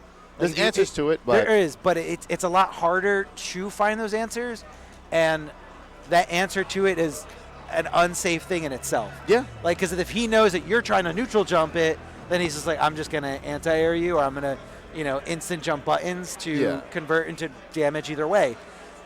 So I think it's more of like, do I want to sit here and play that game with Lao? Yeah. And then it's hard, too, like, solely because people, I think, tend to forget because they're so used to eating it up close, how far the range is on that wake-up. It's very deceptively far. It is. It's kind of weird. Like, you would think that a neutral jump would miss, but it actually, like, hits it perfectly. Oh. Huh? Oh, hey. All right, we're hanging out here. We're doing everything we can here. We do have Hendakid on the stream getting ready to play. This is going to be against Cossner to get into top 16, which top 16 will be, I'm assuming now that they're playing this game, it is going to be later tonight at 8 p.m. Yes. As before, I think on the schedule it said top 24. So it's going to be top 16 to top 8, and I believe that's 12 matches, 4 in winners and 8 in losers. So it's going to be a phenomenal day of Mortal Kombat 11. After this pool, we still have 3 more pools. We have more commentators coming on here. So, guys, don't go anywhere. This is the stream where you want to be at. You okay, Kev? Yeah, no, I was trying to hold on to this thought because I wanted to make sure that I made it. I know you have ADD just like the rest of us. I haven't gotten it diagnosed yet, so I try not to, I've read enough memes online to know I have it. We all do. Cossner, you made a point before about how every reptile you play, it's difficult because they all play different, right? So you're more akin to how Costner plays, and you run into another reptile. And I'm like, why are you doing this? Right? Yeah. If Hendakid's going to go for the same katana strat, this is kind of going to flip in strategy because if he likes that answer to reptile as well, right? We saw Costner deal with DNAs, but Hendakid has that katana, pulled it out before. Yeah. Right, as an answer to the Sindel. Super interesting, yeah. It won't necessarily be the same thing. Katanas have not to the same facet, but definitely a level of Each one kind of prefers different versions of set play. Some of them like the throw untouchable. Some of them want to zone the whole time. You run into someone like, if you watch like Foxy Grandpa streams, who are just going to stay away from you for the entire game and force you to chase the entire time. Yeah. So this could be a difficult one for both of them, having to adjust specifically to how Cossner plays and having to adjust to specifically how Hendakid plays Katana, if that's the character choice for this. Based on how Cossner dealt with the Katana we saw earlier on stream, and again, not knocking that person, I don't think they're going to be as well-versed and as ready as Hendakid. Yeah. I think Cossner could be in a world of hurt. I would say, I don't know if Cossner knows how to deal with the super zony runaway. Yeah, well, he's got the reactions to call out the straight fans, right? But the bigger problem with a character like Katana is that, unfortunately for Cossner, that's not the only answer that she has. He has to get past 7 different tools, essentially. Yeah. So he can't solely... He's got a great ability to use slide in reaction to everything, but that's not going to be the total difference maker here. No. He's going to have to do a lot more. And again, I don't know how familiar Cossner is with that matchup. I feel like, to kind of go back to what you were saying before. Oh, no, we're going to do Lee Mei. We're going to do Lee Mei. I feel like Katana is one of those characters that I rarely see online. I feel like that's a character that a lot of people want more matchup experience against, just because not so many people are willing to play a character that feels as weird as she does. Yeah, and she's a little more technical execution-wise than she is normally, so I do think there's a litany of players that would be Katana mains that kind of got like deterred from it when they saw that it's not the easiest thing to execute and to be ready for all of the confirms that she needs to go for. Yeah, and it's almost even just the fact that like she doesn't have like a simple 1-2 string to like, you know, that's going to be like a one-size-fits-all, like a character like Reiko has, whereas it's like you're always just going to be hitting 1-2 to challenge things. Yes. Hit confirm, or, you know, don't hit confirm.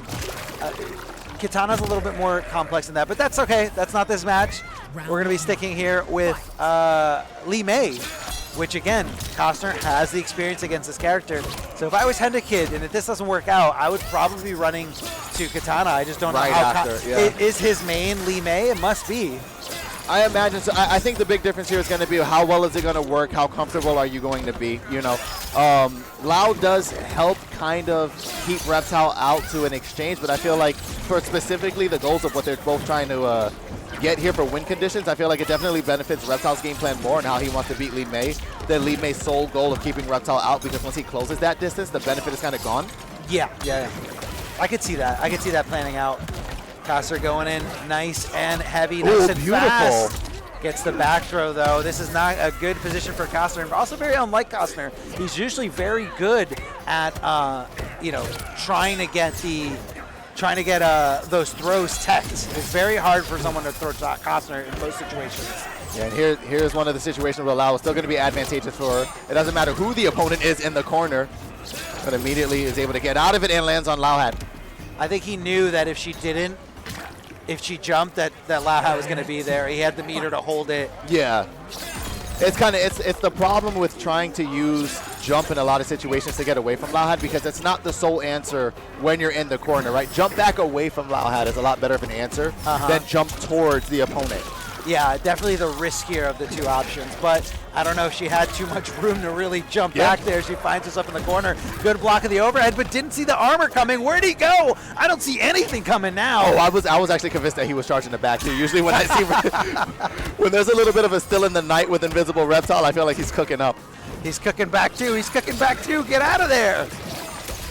And see, now here's the problem with a life lead like this. Now they're both doing the same thing. Huge life lead. And so this is where it gets difficult. She's got to deal with slow ball. He gets to kind of dictate the pace in a way that I don't think is comfortable for Lee Mei. Yeah, Cossner has no reason to go in, despite her. And on top of that, she's got full bar. Hendakid didn't even bother breaking there. He did have the bar for the second hit there. But I think he just knew that this is over, and I'm feeling a switch to Katana right now. I'm hoping so. I'm a fan of both of them. And so now that I'm forced to be in a position where I'm kind of rooting for everybody, I think Hendakid's, like you said, best chance is making it the switch over to Katana. If he wants to go Katana Lao wouldn't be bad here. No. Just to make it more of a introduce more of an obstacle course of hurdles to get past. Sub-Zero. But he's gonna go Sub-Zero. So try to negate the force balls. Make zoning harder for him. Negate the low hat. You know, low hat's gonna be something you're not worried about when you're vested up. And again, a lot of similar utility that we saw with DNA, like you do get confirms, you get guaranteed trap setups. shoulder to protect in situations, though I don't think she'd really need it. Lao, for all intents and purposes, had he gone that route, would have provided the same thing. Oh, and unable to go up and confirm solely because of the trap. Oh, and that trade didn't give Cossner the, enough advantage to really convert in anything, and that is a great challenge from Hendakid, getting Kung Lao out of the picture totally. This is kind of what I was saying before, Kevin. Cossner barely made it out alive, 3-1, versus a Katana that I don't think was anywhere near as good as Hendakid. You could feel the discomfort watching DNA try to compete in the same matchup, Yes. right? Like, Yes. knew what to do when it was his turn, but didn't specifically know how to answer Reptile for the matchup, whereas I don't imagine Hendakid is going to be as unfamiliar. Yeah. And definitely seems like, one of the other comments we had made about DNA before too, right, was very dedicated to boxing in situations where Katana didn't have to. Hendakid is not going to entertain that if it's not required. No, doesn't need to do it. Low hat, not going to do anything, but it does complement that little. Does that do less damage or more damage? If the last part of the roll. It usually does less damage, and then it kind of gives them advantage. It's not really your dream to do it out of slide. Usually you're trying to protect and get guaranteed damage regardless. I feel like it was a fake out from Cossner. The one, it would have connected. Didn't have the meter. Does get thrown though. What a scramble there at the end. If he would have had the courage to go for wake up. I mean, I don't know why he couldn't convert it into something else. Was he considering? He might just not have been. He might not have been ready. His hand might have slipped. Just not looking good for Cossner. It's one of those situations where it gets that dire, right? It's hard in the commentator's seat to try to go through all of the motions of what might have changed their decision making or what might have made them too nervous to commit. No flawless block there by Hendakid. This is going to be a note. Oh boy, yeah, not a good look. This was our concern, right? That we would get this character switch and this matchup would look exactly like this. I'm telling you, not really sure what he had going on here. Good whiff punish here from Cossner, and the side switch. It's going to be his best advantage. Yeah, huge advantage here. One of the best things for Reptiles here is, again, his ability to dictate range when he gets to manage it. There's the cook of the back two. You said it before. Yeah, he's got to go into fatal, turn this into a guess for game scenario. Or, force that breaker. Oh boy, Cossner. She lands on it! No, he did not get the cook. We confirmed here from the commentary booth, but Cossner didn't do it. What a comeback. What a comeback. Kevin's going All right, nuts now I'm awake. here. Now I'm awake. Kevin's going nuts behind the commentary booth. Kevin. Yo, Arma had the benefit of getting to see me. He confirmed it for Cossner, and he's not even playing. He's like, he got it. No, he dropped it. All right, he made the comeback happen last round. He does still have access to Fatal Blow because he didn't use it last game. He tried to, but it got breakered. He's still sitting on full bar. Yes. Reptile is, in a lot of situations, come back the character, right? Like his whole job is to, yeah. Definitely momentum based.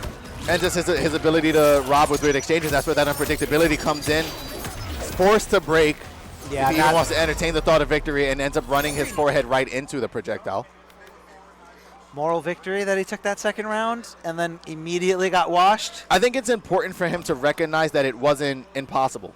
Yeah. Right? It's the, again, we talk about momentum and what it does to competitors mentally. If that would have felt dominating, right, it's really tough to end up in that position of I have no options, like the set is over just because of this matchup now. Yeah. If you can show yourself in an instance, I have the ability to bring this back, that can carry you throughout the rest of the set when it gets tough. Right now I'm seeing a great change of pace. Oh, the whiff. I cursed him. I'm actually surprised. Cossner's usually always going to go for invisibility setup if he can, right? Because he really wants to give himself the best opportunity to secure potential of damage. But I think in some situations with Katana, sometimes with the Ching matchup when you do have to chase characters, I'm a fan in a lot of situations of just taking the damage you can get now because you don't know when you're going to touch them again. It's one. So the score here is 1-1. These guys are pretty much going neck and neck. And, yes. Like you said before, when we were talking about like just Cossner. That almost feels like a counter Shiva tech that we used to get in 11 of just like using tools that would sniper out of the sky. It's very rare that you see it done to Reptile, but maybe that's a little tech answer we can look at later. Yeah, I'm seeing Cossner going in and like not letting go because he knows once she backs up, like this is not his game. This is not the distance that he wants to play it at. I will say that we did a pretty decent job of getting concerned for Cossner's ability to benefit in this matchup, and this round has given me a lot more hope. Oh, his leg didn't get there in time. Does he have? He does have the fatal blow, but decides to end the combo with a vest up. Oh, baby, the classic, the down 2 brutality. Put him on the side that has him. He's got the mastery skin. He gets the master brutality. There you go. Come on. Come on. We got more brutals than that. We got more brutals than that, baby. I'm hoping so. Listen to Cossner. If you can hear me spiritually, if you feel like blessing us with one more. Overextends, gets out of jail. And gets he actually got a punish in there in time. I mean, Hendakid just committed so much to that string, and that's really a lot of katana strings. Huge whiff recovery. I'm always so concerned about dial-ins for that reason, right? Like, you need it for pressure, but it's so committal in a situation where he generally was right? And had he been able to just stop, he would have been fine. Yeah. All he had to do was stop. And here we go. Now I'm worried about the mental stack for Hendakid. This is like, I feel like it's completely shift. Cossner has kind of forced Hendakid into a situation where now he's second-guessing a lot of his offense. I'm surprised he didn't let the Kung Lao hat rip.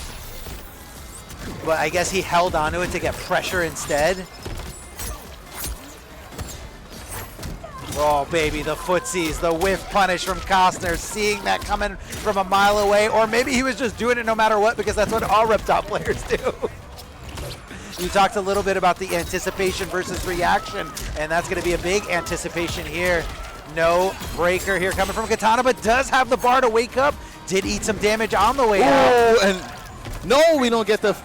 That's okay. We don't get the fatal.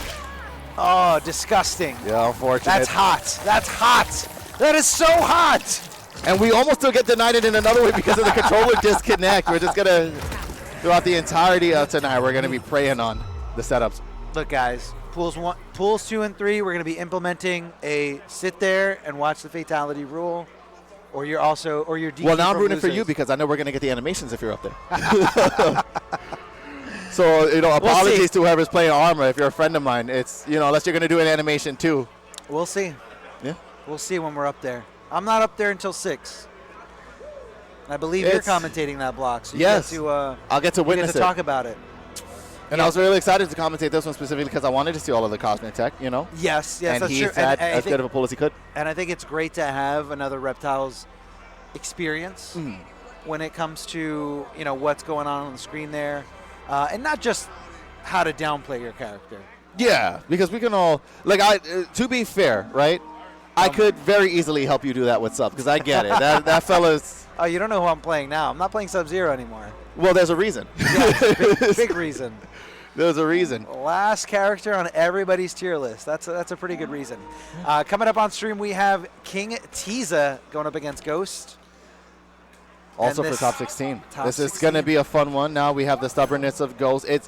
Tiza's going to be a little harder to use that against because I feel like he'll be able to manage distance, right? Be a little farther away. Yes. So it's going to be harder for Ghost to necessarily just kind of forehead his way through a lot of the offense to get to all of those armored launchers. He'll have to save them specifically for Oki situations where Tiza's going to be a little more inclined to believe that's going to be his wake-up option. Yeah. He's going to be looking for that a little bit more. Tiza's been playing this game a lot, and Tiza also has the benefit of, his younger brother being a really good player. Yeah. Red Nose really turning up in MK1. Very strong Kenshi. Super strong player. Really wish they were out here today, but another time. And you know what I just realized too for this matchup? If Tiza is dedicated to the game plan of setting it up, every time he does get caught up, 1 bar breaker. 1 bar breaker. 1 bar breaker. That's totally fair. Yeah, it was so weird to see the interaction last time we saw Tiza when he was going up against a Serena cameo that it just kept you grounded. And you don't really have that with Kung Lao. He pretty much popped up right at the beginning of the combo. And those things matter. Those things matter a lot when you're fighting against Gears. And you have to watch out because some of those scenarios could lead into a punishing situation for Gears. If you rewind time at that perfect opportunity, you can see yourself not only losing the damage that you just did, but also getting punished for your troubles. And being on Goro cooldown, because in that situation, as long as he's, again, like you said, angles himself correctly, he's going to get away from all of it and then potentially get punished. And you wasted Goro trying to get the pickup. That's right. Let's see if his button check. Yeah, definitely. All right, so we got Ghost on player 1 side with the gold shader. And Tiza Rocking now, the classic Gearus. I will say preemptively, we saw Ghost just triple check that his block button is available. So when he does not, so when he does, he's he like, could. You know, he could go into game 2, game 3, and not even know if his block button's right. Who knows? It's like, I don't block, I just armor through. I'm listening with how many times he's got to use it on amplified wake up. I get why he's concerned about the durability of that trigger. That's gotta feel bad. Whip dive kick right in front of you. You thought it was your turn. No, just kidding. Here comes armor. Safe jump situation from Ghost. Tiza biting onto that bait as hard as he can. Oh my God, all right. Flawless. I feel like if Ghost was dreaming last night about MK1 competition, this is what he was envisioning. Hold on, he just got punched in the face by forward 2. Tiza loading up the clocks, loading up the rewind time, and knocking him down with that overhead. And Ghost trying to come his way.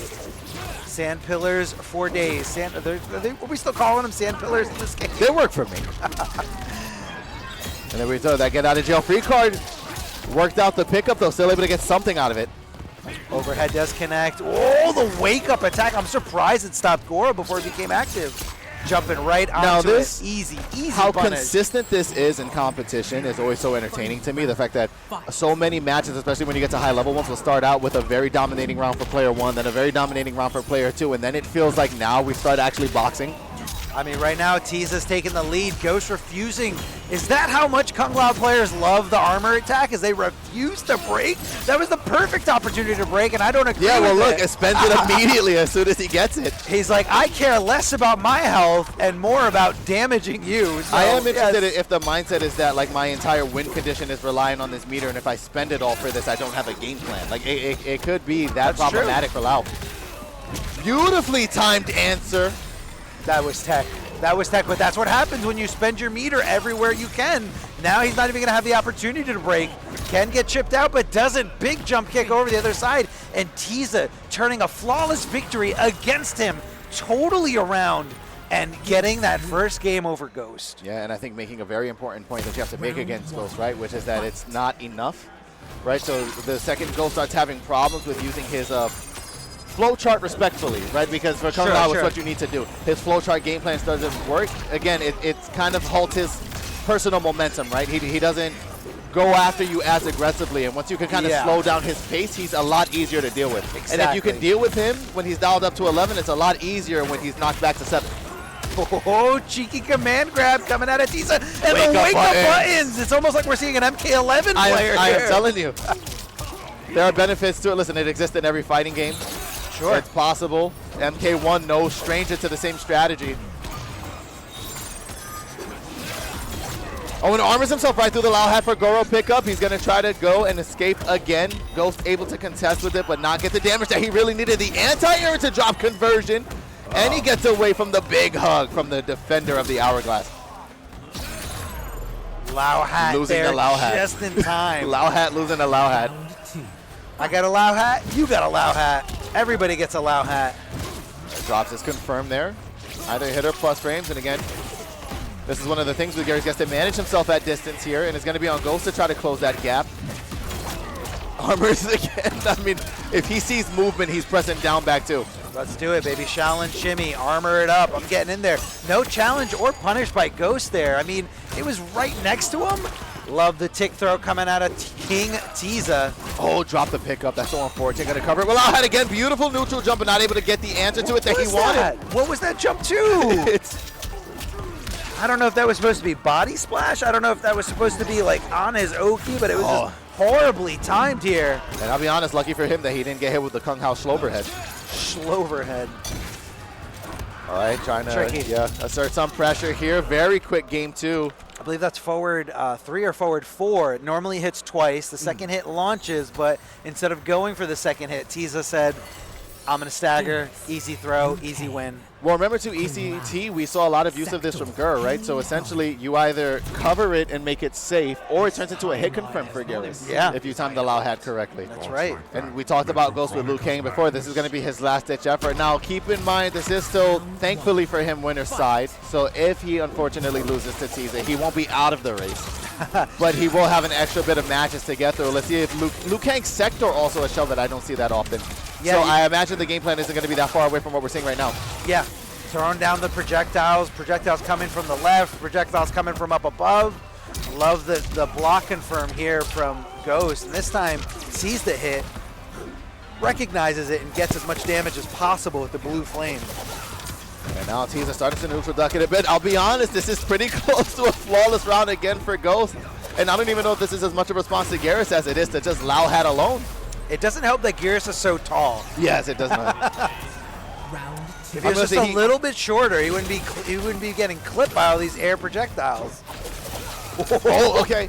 Managed to skirt under some there. I will say Garrus has had a pretty common factor in both MK titles that he's been of having a giant head, but still being able to duck under some like surprising. Yeah, it was so weird, like, because he's like a big body, but he's not a big body. Yeah, like he was one of the few that could get under Kano spit. Even though he was like one of the larger characters in the game. But yeah, Cassie Cage could not. I love how you specifically remember that. Uh-oh, that's a big call out here from Ghost. Not holding on a block and just letting it whiff right over his head. And Tiza going immediately into rematch after a whooping like that. Would you do that? I wouldn't.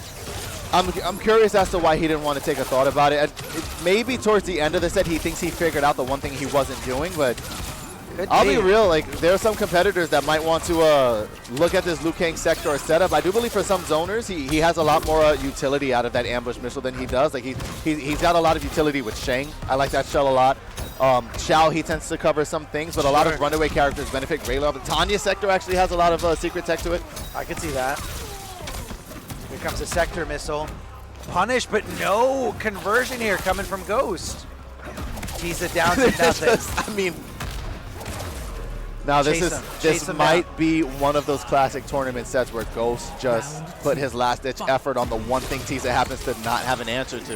And if he can't figure it out now, it's going to be very tough to work it out in like 3 sets. This is 3 straight rounds of demolished by zoning, demolished by Liu Kang. And to restand that distance just to go back into the same game plan and force him to deal with it. I'm almost more upset that we didn't get to see this sooner. Oh! Hold on a second. No way! This isn't Shaolin Monks. You can't do that. Oh, jumped over the command grab. I have never seen that personally. Have you? I did not know that he could get a throw conversion off of it. I mean, you probably heard of the same one I have, right? Like Raiden back throw was like one of the ones where they get dissected. I did not know that you could time that with Liu. I had no idea you could do that. And I think for most people, right, what do they decide? That ideally, if you get a back throw combo and it does at least 20%, like a little higher than that. Worth it. 100% worth it. That looked like it cleared. 14%? Not worth it. Yeah. I'm sorry. I'm sorry for some of you who think it is, but not worth it. Round 1. Tiza's going to have one more opportunity to get through. I don't know if he has an answer. Okay, switch it to Serena. Yes. So Serena's going to have a little bit more projectile presence, if you will. You know, whether she does the double rang or the single rang that cools down super duper fast. I think it'll add something to it, but the question is how much of a pickup are you really going to get, you know, to stop him? Because Ghost has also shown that in a lot of situations, like that stubbornness that he has with Kung Lao has transferred over to Liu Kang. Yeah. So it's not necessarily that once you close the gap, it gets any easier. This is not looking good for Tiza at all. Not going to be able to get the pickup because that second rang didn't come out. Oh, big punch to the face, though. Forward 2. He needs to make the most out of everything he can get here. I mean, he's got to hit him 2 more times. Maybe 1? He does that fatal ball. Oh, the splash on my whiffs. How did that whiff right in front of his face? Back it off. I don't know if that's the right decision. Yeah, I was going to say. I think it was one of those, I feel like that was subconscious autopilot more than it was like a dedicated decision. Like, you cannot afford him the space. No, you got to look at the situation at hand. Look at the deficit here. Armor, what are you going to do when someone armors you? You armor back. Yeah. Tit for tat. Uh-oh. And the pickup again gets to create some distance, and we're just going to go right back to the game plan.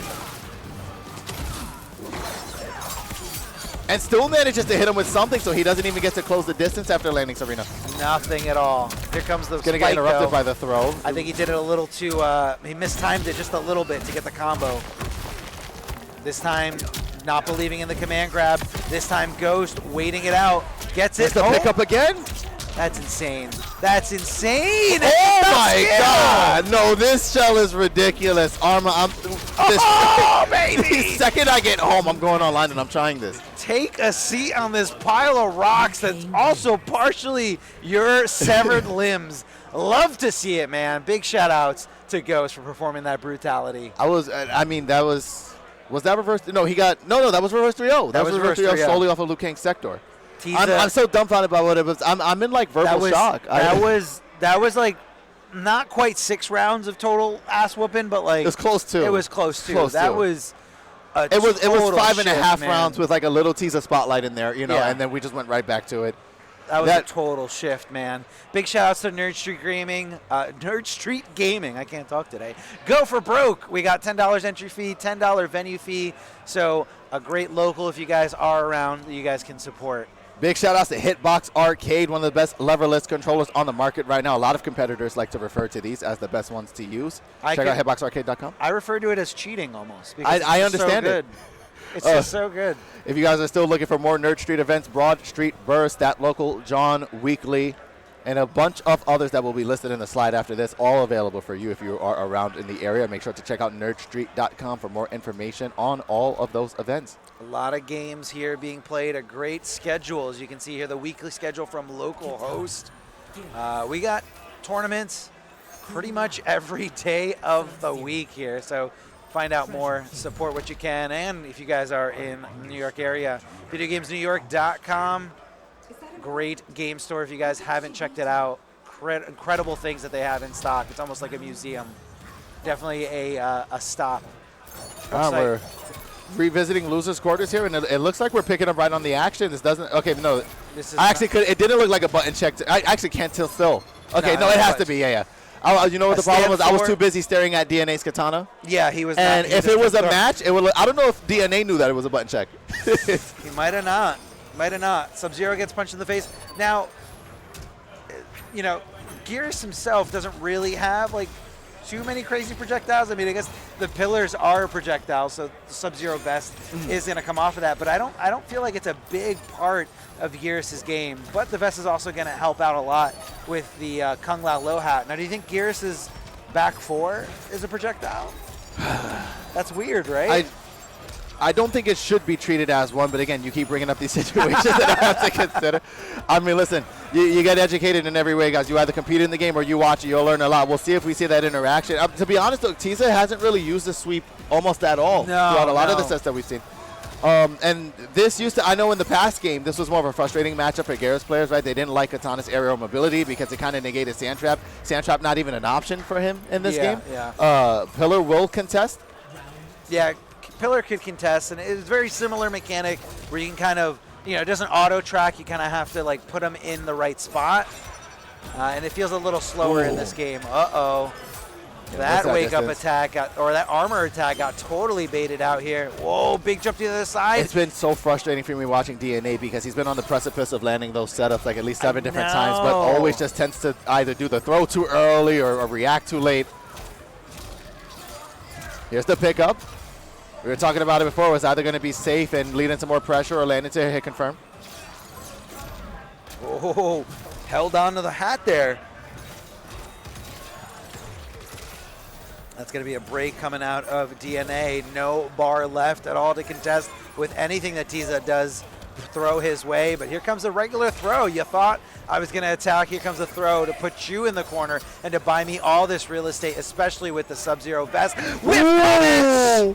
What a whiff punish coming from King-Tiza on the brink of going down 1-0 super early. I feel like DNA could have stayed dedicated to the zoning game plan too. It would have been more beneficial, right? Like had the ability to throw projectiles over Lao Hat, right? She essentially has like a TK fan in this game. Especially when the health was so low on King-Tiza. Yeah. So it's interesting. It's kind of like the same critique we had before, right? Like chooses to go in weird situations, and I think it's one of those that I watch a lot of competitors do, where sometimes they're not as dedicated to the game plan as they are the situation. And there are a lot of games where if you remember what your overall win condition is, sticking to it will get you the win that deferring from it would cost you. Yeah. You got to stay focused on getting the win there, and you got to look at everything. You got to look at the meter, you got to look at the health. Oh boy, speaking of health, it is totally gone here as King-Tiza getting this game no problem after a very close round number 2. Yeah, well, it was essentially DNA's game to throw. Yes. And I think Like we said, and this is a similar critique in a lot of situations, right? We had the critique with Tiza just now against Ghost. He had that situation where he had Ghost locked down and chose to back up. That was the problem. DNA had the inverse, chose to go in when he should have did the opposite. On what was pretty much a guaranteed set for him, it would have been very beneficial. Now he's got to work for it all over again with Tiza up on the board. Sweeping, looking for that little fan to come out. I love that sweep animation from Katana. Oh, it's very incredible. unique. And great utility for her, too, just to act as a deterrent, right? When you're too close where she does not want to risk fan because it becomes punishable, that sweep becomes a better option.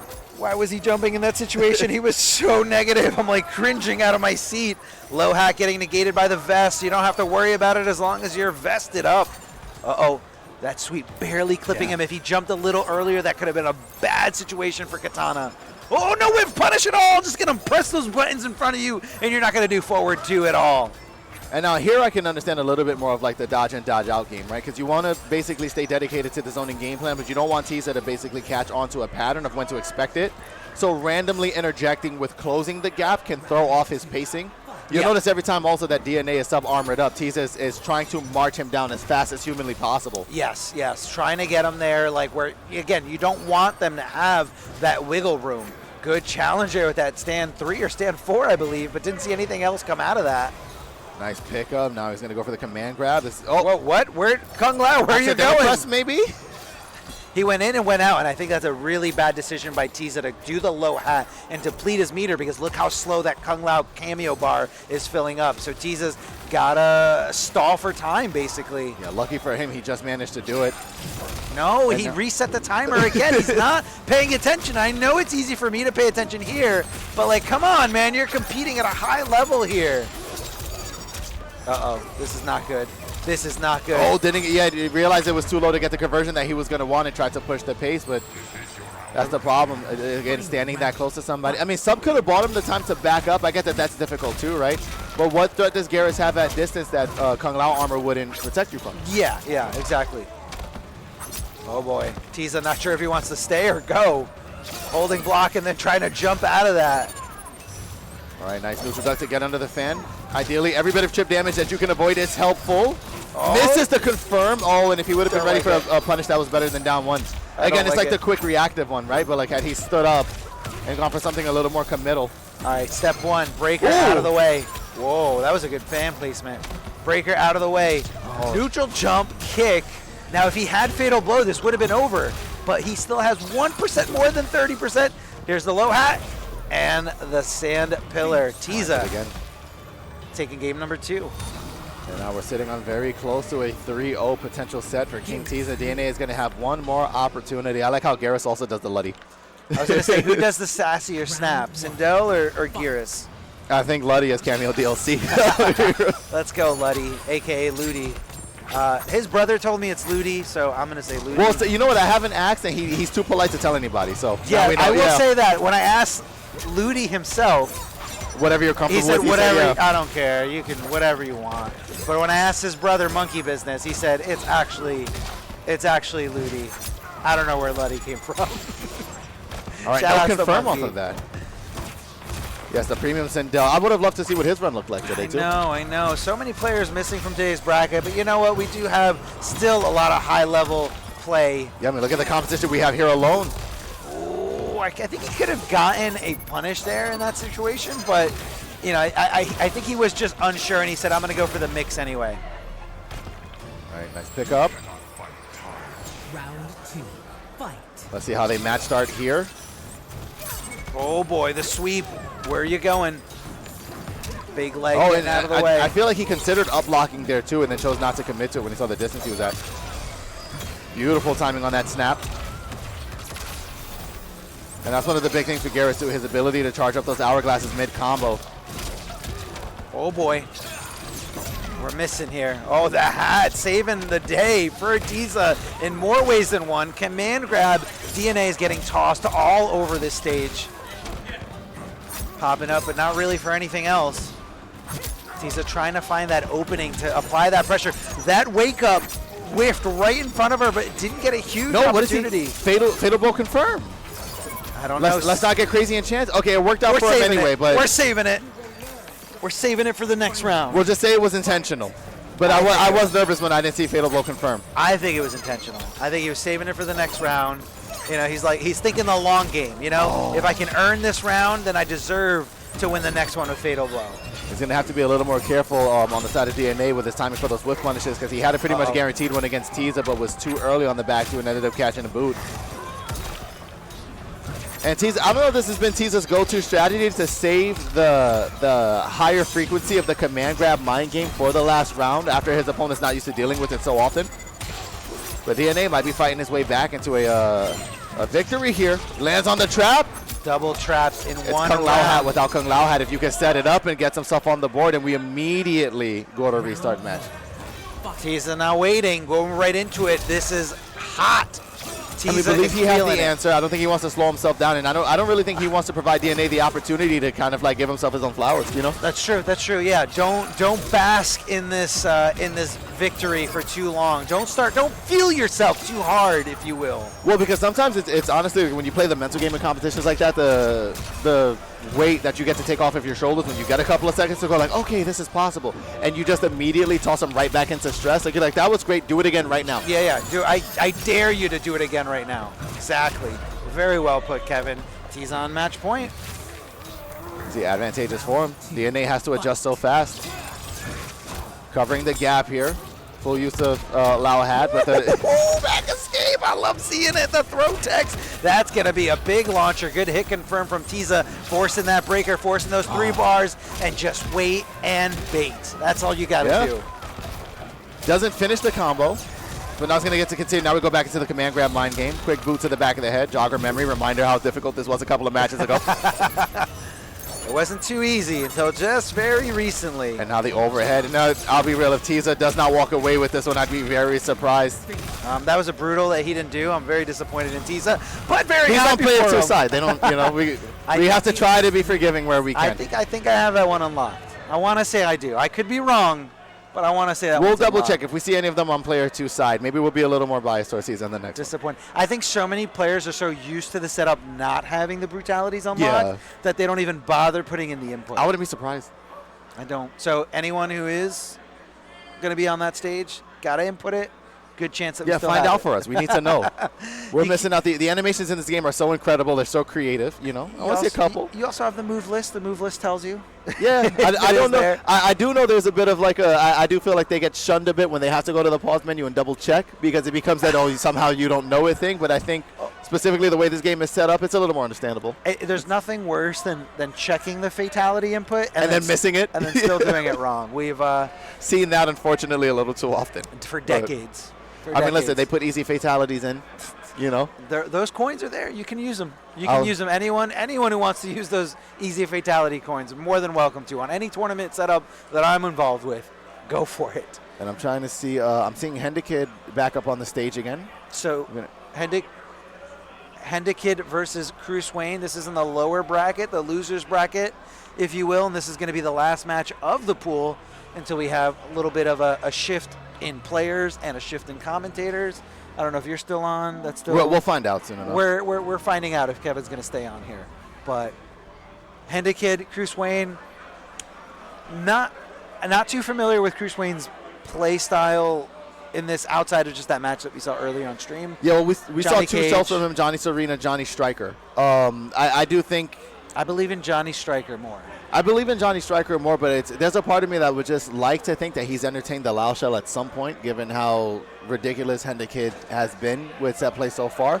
I'd want a more consistent answer if I hadn't. And Lao just, I mean, Johnny Cage already has basically like anime frame data, right? It's not real. It doesn't make sense. Real. He never has to give up a turn. Who And put this in here? It's like a cat like walked on the keyboard and just put in all of Johnny Cage's frame data. Now, I will say, if we end up seeing Katana again from Hendakid, right, because we don't know if he's going to want to entertain Lee May first in the beginning, because she does have the ability to punish in situations where a lot of other characters could not, right? She's on that, like, nice elite list with, like, Liu Kang, where they can... Very fast. Yeah, where they can get those 7-frame punishes. Liu Kang with a stand 1, Lee May with her special. But Katana does have the ability on, if she knows Lao call out is coming out, to jump up and immediately get it down back one in some situations, depending on the route that they go into. So even if he had the answer, maybe Striker would be more beneficial. Go for the same thing, but just throw Striker in there so she has to hold something. Yeah. Kind of forcing the opponent. And again, it all comes down to, I think, a lot of great strategies in not just MK1, but a lot of like assist games is you want to make your opponent not be able to play for as long as possible. Yeah. Like if you, I remember hearing back very early, like Marvel 3 days, if you're blocking, you're losing. Yes. Like, you don't want to be blocking. You want to be attacking. You want to use those assists that give you the opportunity to just constantly like attack, be on offense.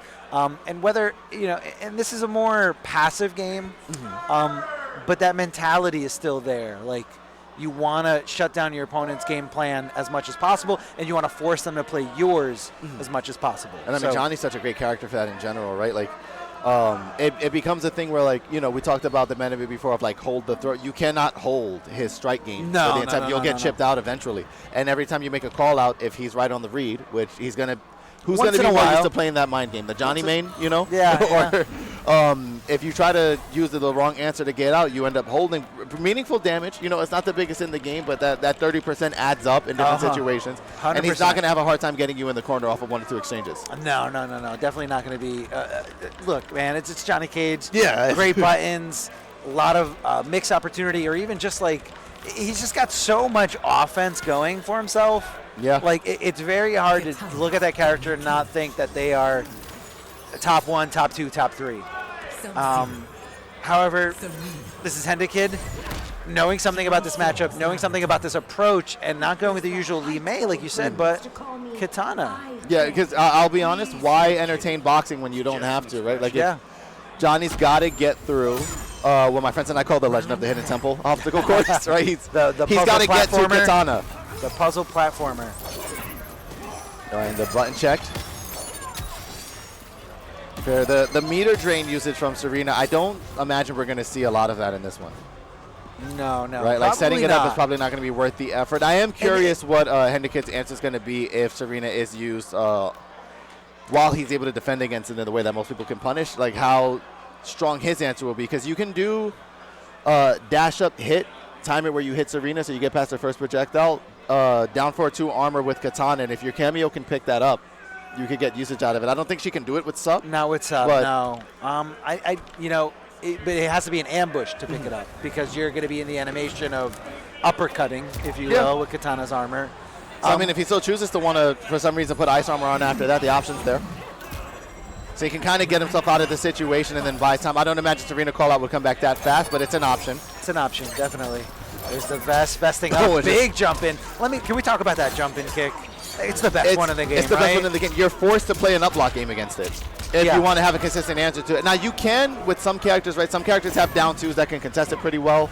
But if you are not right on the money, you just end up getting stuffed out anyway. And that risk is not worth it. Yeah. That risk is never worth it. I feel like Johnny just gets like free jump-ins constantly. Love how that fan just hit Serena in the face. It's like, go away. All right, let's see. Yeah, the shadow kick, and that's the thing. Once you put sub armor on, you are kind of trying to like bait him, right? Like you're essentially sticking your face out and going, I dare you to throw a haymaker. Oh boy. Beautiful whiff punish. And, Kruce Wayne didn't look horrible in his last set, but that first round I think is the best gameplay I've seen from him so far all day. Who overextends. Now that's another great utility use of Lao had if you were to run that shell anyway, right? You could just go for the YOLO shadow kicks and make them fine. Yeah, they're fast, and if you place them out in that perfect opportunity, we talked about how momentum plays such a big part in this game. Love it. I was going to say Katana's not as hard to anti-air as Johnny is. No. A little different in this game. All right, good recording on Johnny's end there while the Serena camera was out. Download all the frame data. Yeah, catch it all. Post it on TikTok. It's been doing a good job of completely avoiding the fans too through neutral ducking. That chip does add up when you see competitors end up blocking it too much. And I believe the vest stops 5 projectiles. Serena's double rangs, if you get hit both ways, that's 4. Yep. So you kind of have to keep that in mind, keep that in the back of your head when you're absorbing those projectiles. A nice answer here, going to create that distance, put the ambush on. This is a decent answer, at least for Serena Cameo on its own, because the only projectile that he has to be concerned with right now is Serena. Wiped out here, no problem. 14 seconds left on the clock. Don't and let him Johnny do it. Cage- I don't think he can do it. It's can. possible, but he's got to make a very solid read right now. Just block Hendakid. Uh-oh. No. No, he doesn't have time. No time. Killed it too much with the throw. The throw, it just takes so long. You know, Serena comes out, she dances around you. I think it was one of those where he was so focused on trying to secure the hit because he knew how limited his time was. I feel like the second he did the throw, it dawned on him like, oh, I shouldn't have done this. Yeah. Whoops, that was an automatic loss. Good conversion. Oh, dropped the input is half circle forward 4. So ended up messing it up and got stand 4. And then, but I loved how Hendakid recognized that dropped combo still gave him like super plus frames and said, I'm going to dash up throw. I'm going to say there are a lot of situations, I think all of us with our mains, right? Like you know where the drops are, you know what the game plan is when they don't work out your way. For a lot of people, it's just mash throw, usually. But I will say as Sub-Zero, when I accidentally don't, when I forget I don't have meter and I go down forward 4, most of the time players are not, they're blocking and they're not expecting a throw. Usually I'm like, oh man, I messed up, dash hope throw. There's no problem. It ends up turning into a reset that just works itself out. Beautiful distance management with the back 2. And no part of me is willing to count Kruce Wayne out of this yet. No, especially not with like such a great first round in favor of Kruce Wayne.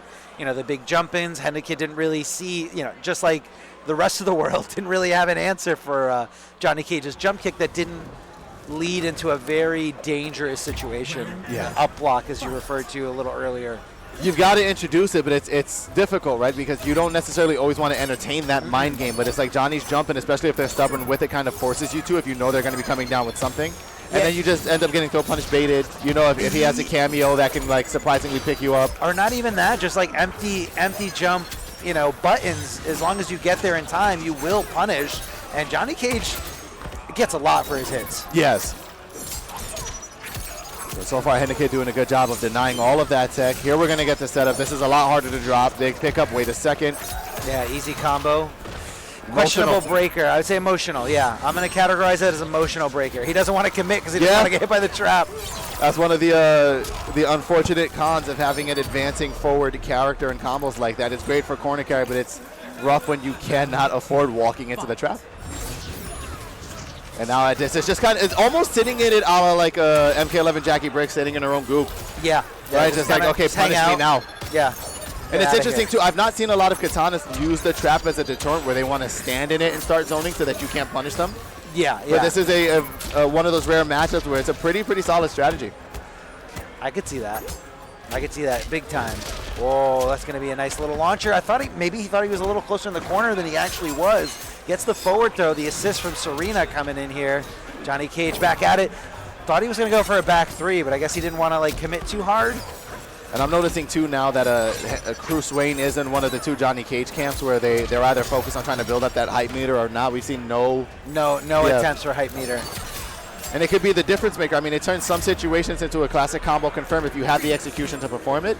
It's sometimes upwards of 50, with some routes 60% confirms if you've got the execution to land it.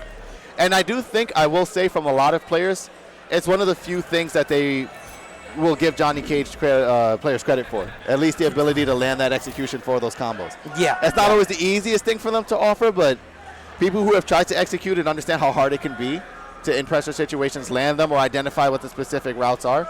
Yeah, like what buttons work, you know, how far away you are in the corner, you know, any other weird things that are in play, like maybe a stray cameo that's still active, still in the mix, if you will. And Kruce Wayne, I mean, you can take a look at the cameras right now. One player is stressed and one is not. Kruce Wayne is definitely going through the Rolodex of options in his head, trying to find the answer to the situation here. He is eliminated if he does not take this. Now, you keep hearing someone in the crowd scream, "You Scorpion." I'm pretty sure that's referring to our game, right? I hope so. I hope so. I don't think Scorpion's in Street Fighter, not yet.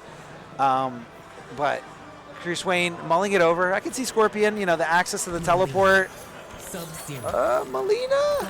I don't hate Melina for two things. So Melina Goro has a lot of good pickups, right? You now introduce the down back 2 game. Yes. So she can't overextend that distance. And if you ball roll in the right situations, right, like YOLO ball roll has been very effective for players who are not even the best with Melina into 40% conversion. She's one of the characters I list as like getting to just hit you with so much damage for doing nothing, right? She lands 1-2 and out of nowhere you're holding 45%. Easy damage, you're saying. Pretty easy damage. She doesn't have the most difficult routes. So what I'm concerned about with already, right, was clearly the concept is to use Goro to cover the risk. Yes. And was called out at the wrong distance immediately. So wrong it distance, could be wrong timing. incorrect, but if you're not used to the Goro show where you remember exactly what distance to call him out at all the time, he can end up just becoming kind of like fodder. He just comes out, it's incorrect, and you might as well not use him. Yeah, a waste of cameo, if you will. Waste of meter, a waste of resources. And, you know, even though it is based on time. Oh, it missed time. You see that's what I'm saying? So There's just a bit of discomfort here. I don't know if that was a missed time, or I think it might have been because Katana was in the air when the ball connected. So she might have been a little higher than Kruce Wayne had anticipated. Well, if you wanted for that specific pickup, he'd have to wait a little longer, you know. It does come out fast. Goro cameo comes out, Raise the Roof comes out super fast. See, nice. So there's more of the idea, right? Get to protect. And you could use something like Sector similarly to how Ghost was doing it earlier to cover a lot of those options, but Goro also gives her extensions in situations where she wouldn't normally get them. And of course, on the rare occasion, when people are more dialed in with Goro, don't forget that scoop. Once you get them to either crouch block or you hit confirm, you get to launch them. And since Melina does a good job of converting off of aerial combos. Hold on. This could be it? No. Good. I was very surprised that he did not just go for the standard armor break setup. I don't know if he thought maybe he was going to have, maybe he thought he had a bar meter for that second ball roll. And now it's going for YOLO ball rolls without access to Goro. This is where I get concerned. I will say there is some weird thing when you're using Goro to sometimes just always assume he's going to be there and forget how long the cooldown actually is. It takes forever, man. Like, I will agree with some Goro down players. Like, it does take forever. Yeah. Oh, the sweeps. The sweeps keeping him back. Hendakid's so good at utilizing those sweeps, but, you know, against a character like Melina, you don't want to whiff that because that could be a world of hurt.